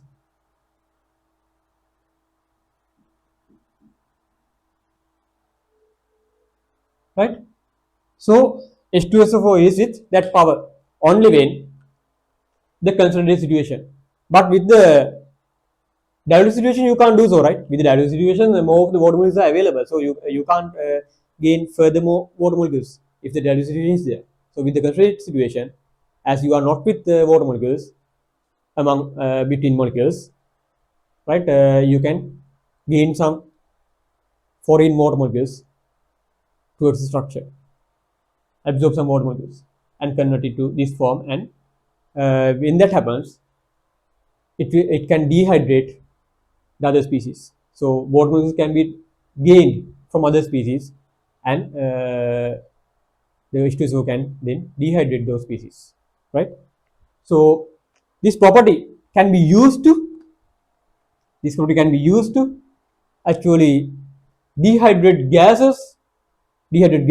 Basically, more of the gases are collected via displacement techniques of water, downward displacement or upward displacement of water is used commonly to collect gases. So when those gases are collected like that, right, sometimes more of times the water vapor will also be there with the gas, right? So you can direct that gas through a concentrated H2SO4 solution to get rid of water molecules there, right? So concentrated H2SO4 can be used to dehydrate gases, right, which were collected via displacement techniques in water, right? So dry the gases. The gases which won't react with H2SO4 can be dried with the use of concrete H2SO4. Not the gases reacting with H2SO4, right? You can't dry industry with the use of concrete H2SO4 because industry will react with the concrete H2SO4 with the use of acid-base reactions. You can't dry the HBr gas like this. You can't dry the HI gas like this because those react with H2SO4. But you can dry the Cl2, which won't react with the H2SO4. Cl2, kind of O2, N2 kind of gases can be dried with the use of concrete H2SO4 using its dehydrated property, right? And the organic reagents, alcohols, can be dehydrated to give you alkenes with the use of the dehydrated property of concrete H2SO4, hot concrete H2SO4. And some glucose, if you add some concrete H2SO4 to glucose, it will give you kind of black residues, right, because of the releasement of water molecules. That those are also indicated there in the tube, right? Just go to those, right? So those can be discussed with the dehydrating property of H2SO4, right? No? Okay, those are the three reactions types involving the H2SO4, right? Ultimately, we have a little very small section to discuss, which is actually the reactions, the four reactions which are responsible for the production of H2SO4. Let's write the four reactions, and then we can conclude the lesson, right? So finally, we are discussing about the four reactions of producing H2SO4, the contact process, right? Manufacturing H2SO4, right? So write these four reactions, Lamai, right? The process is known as the contact process.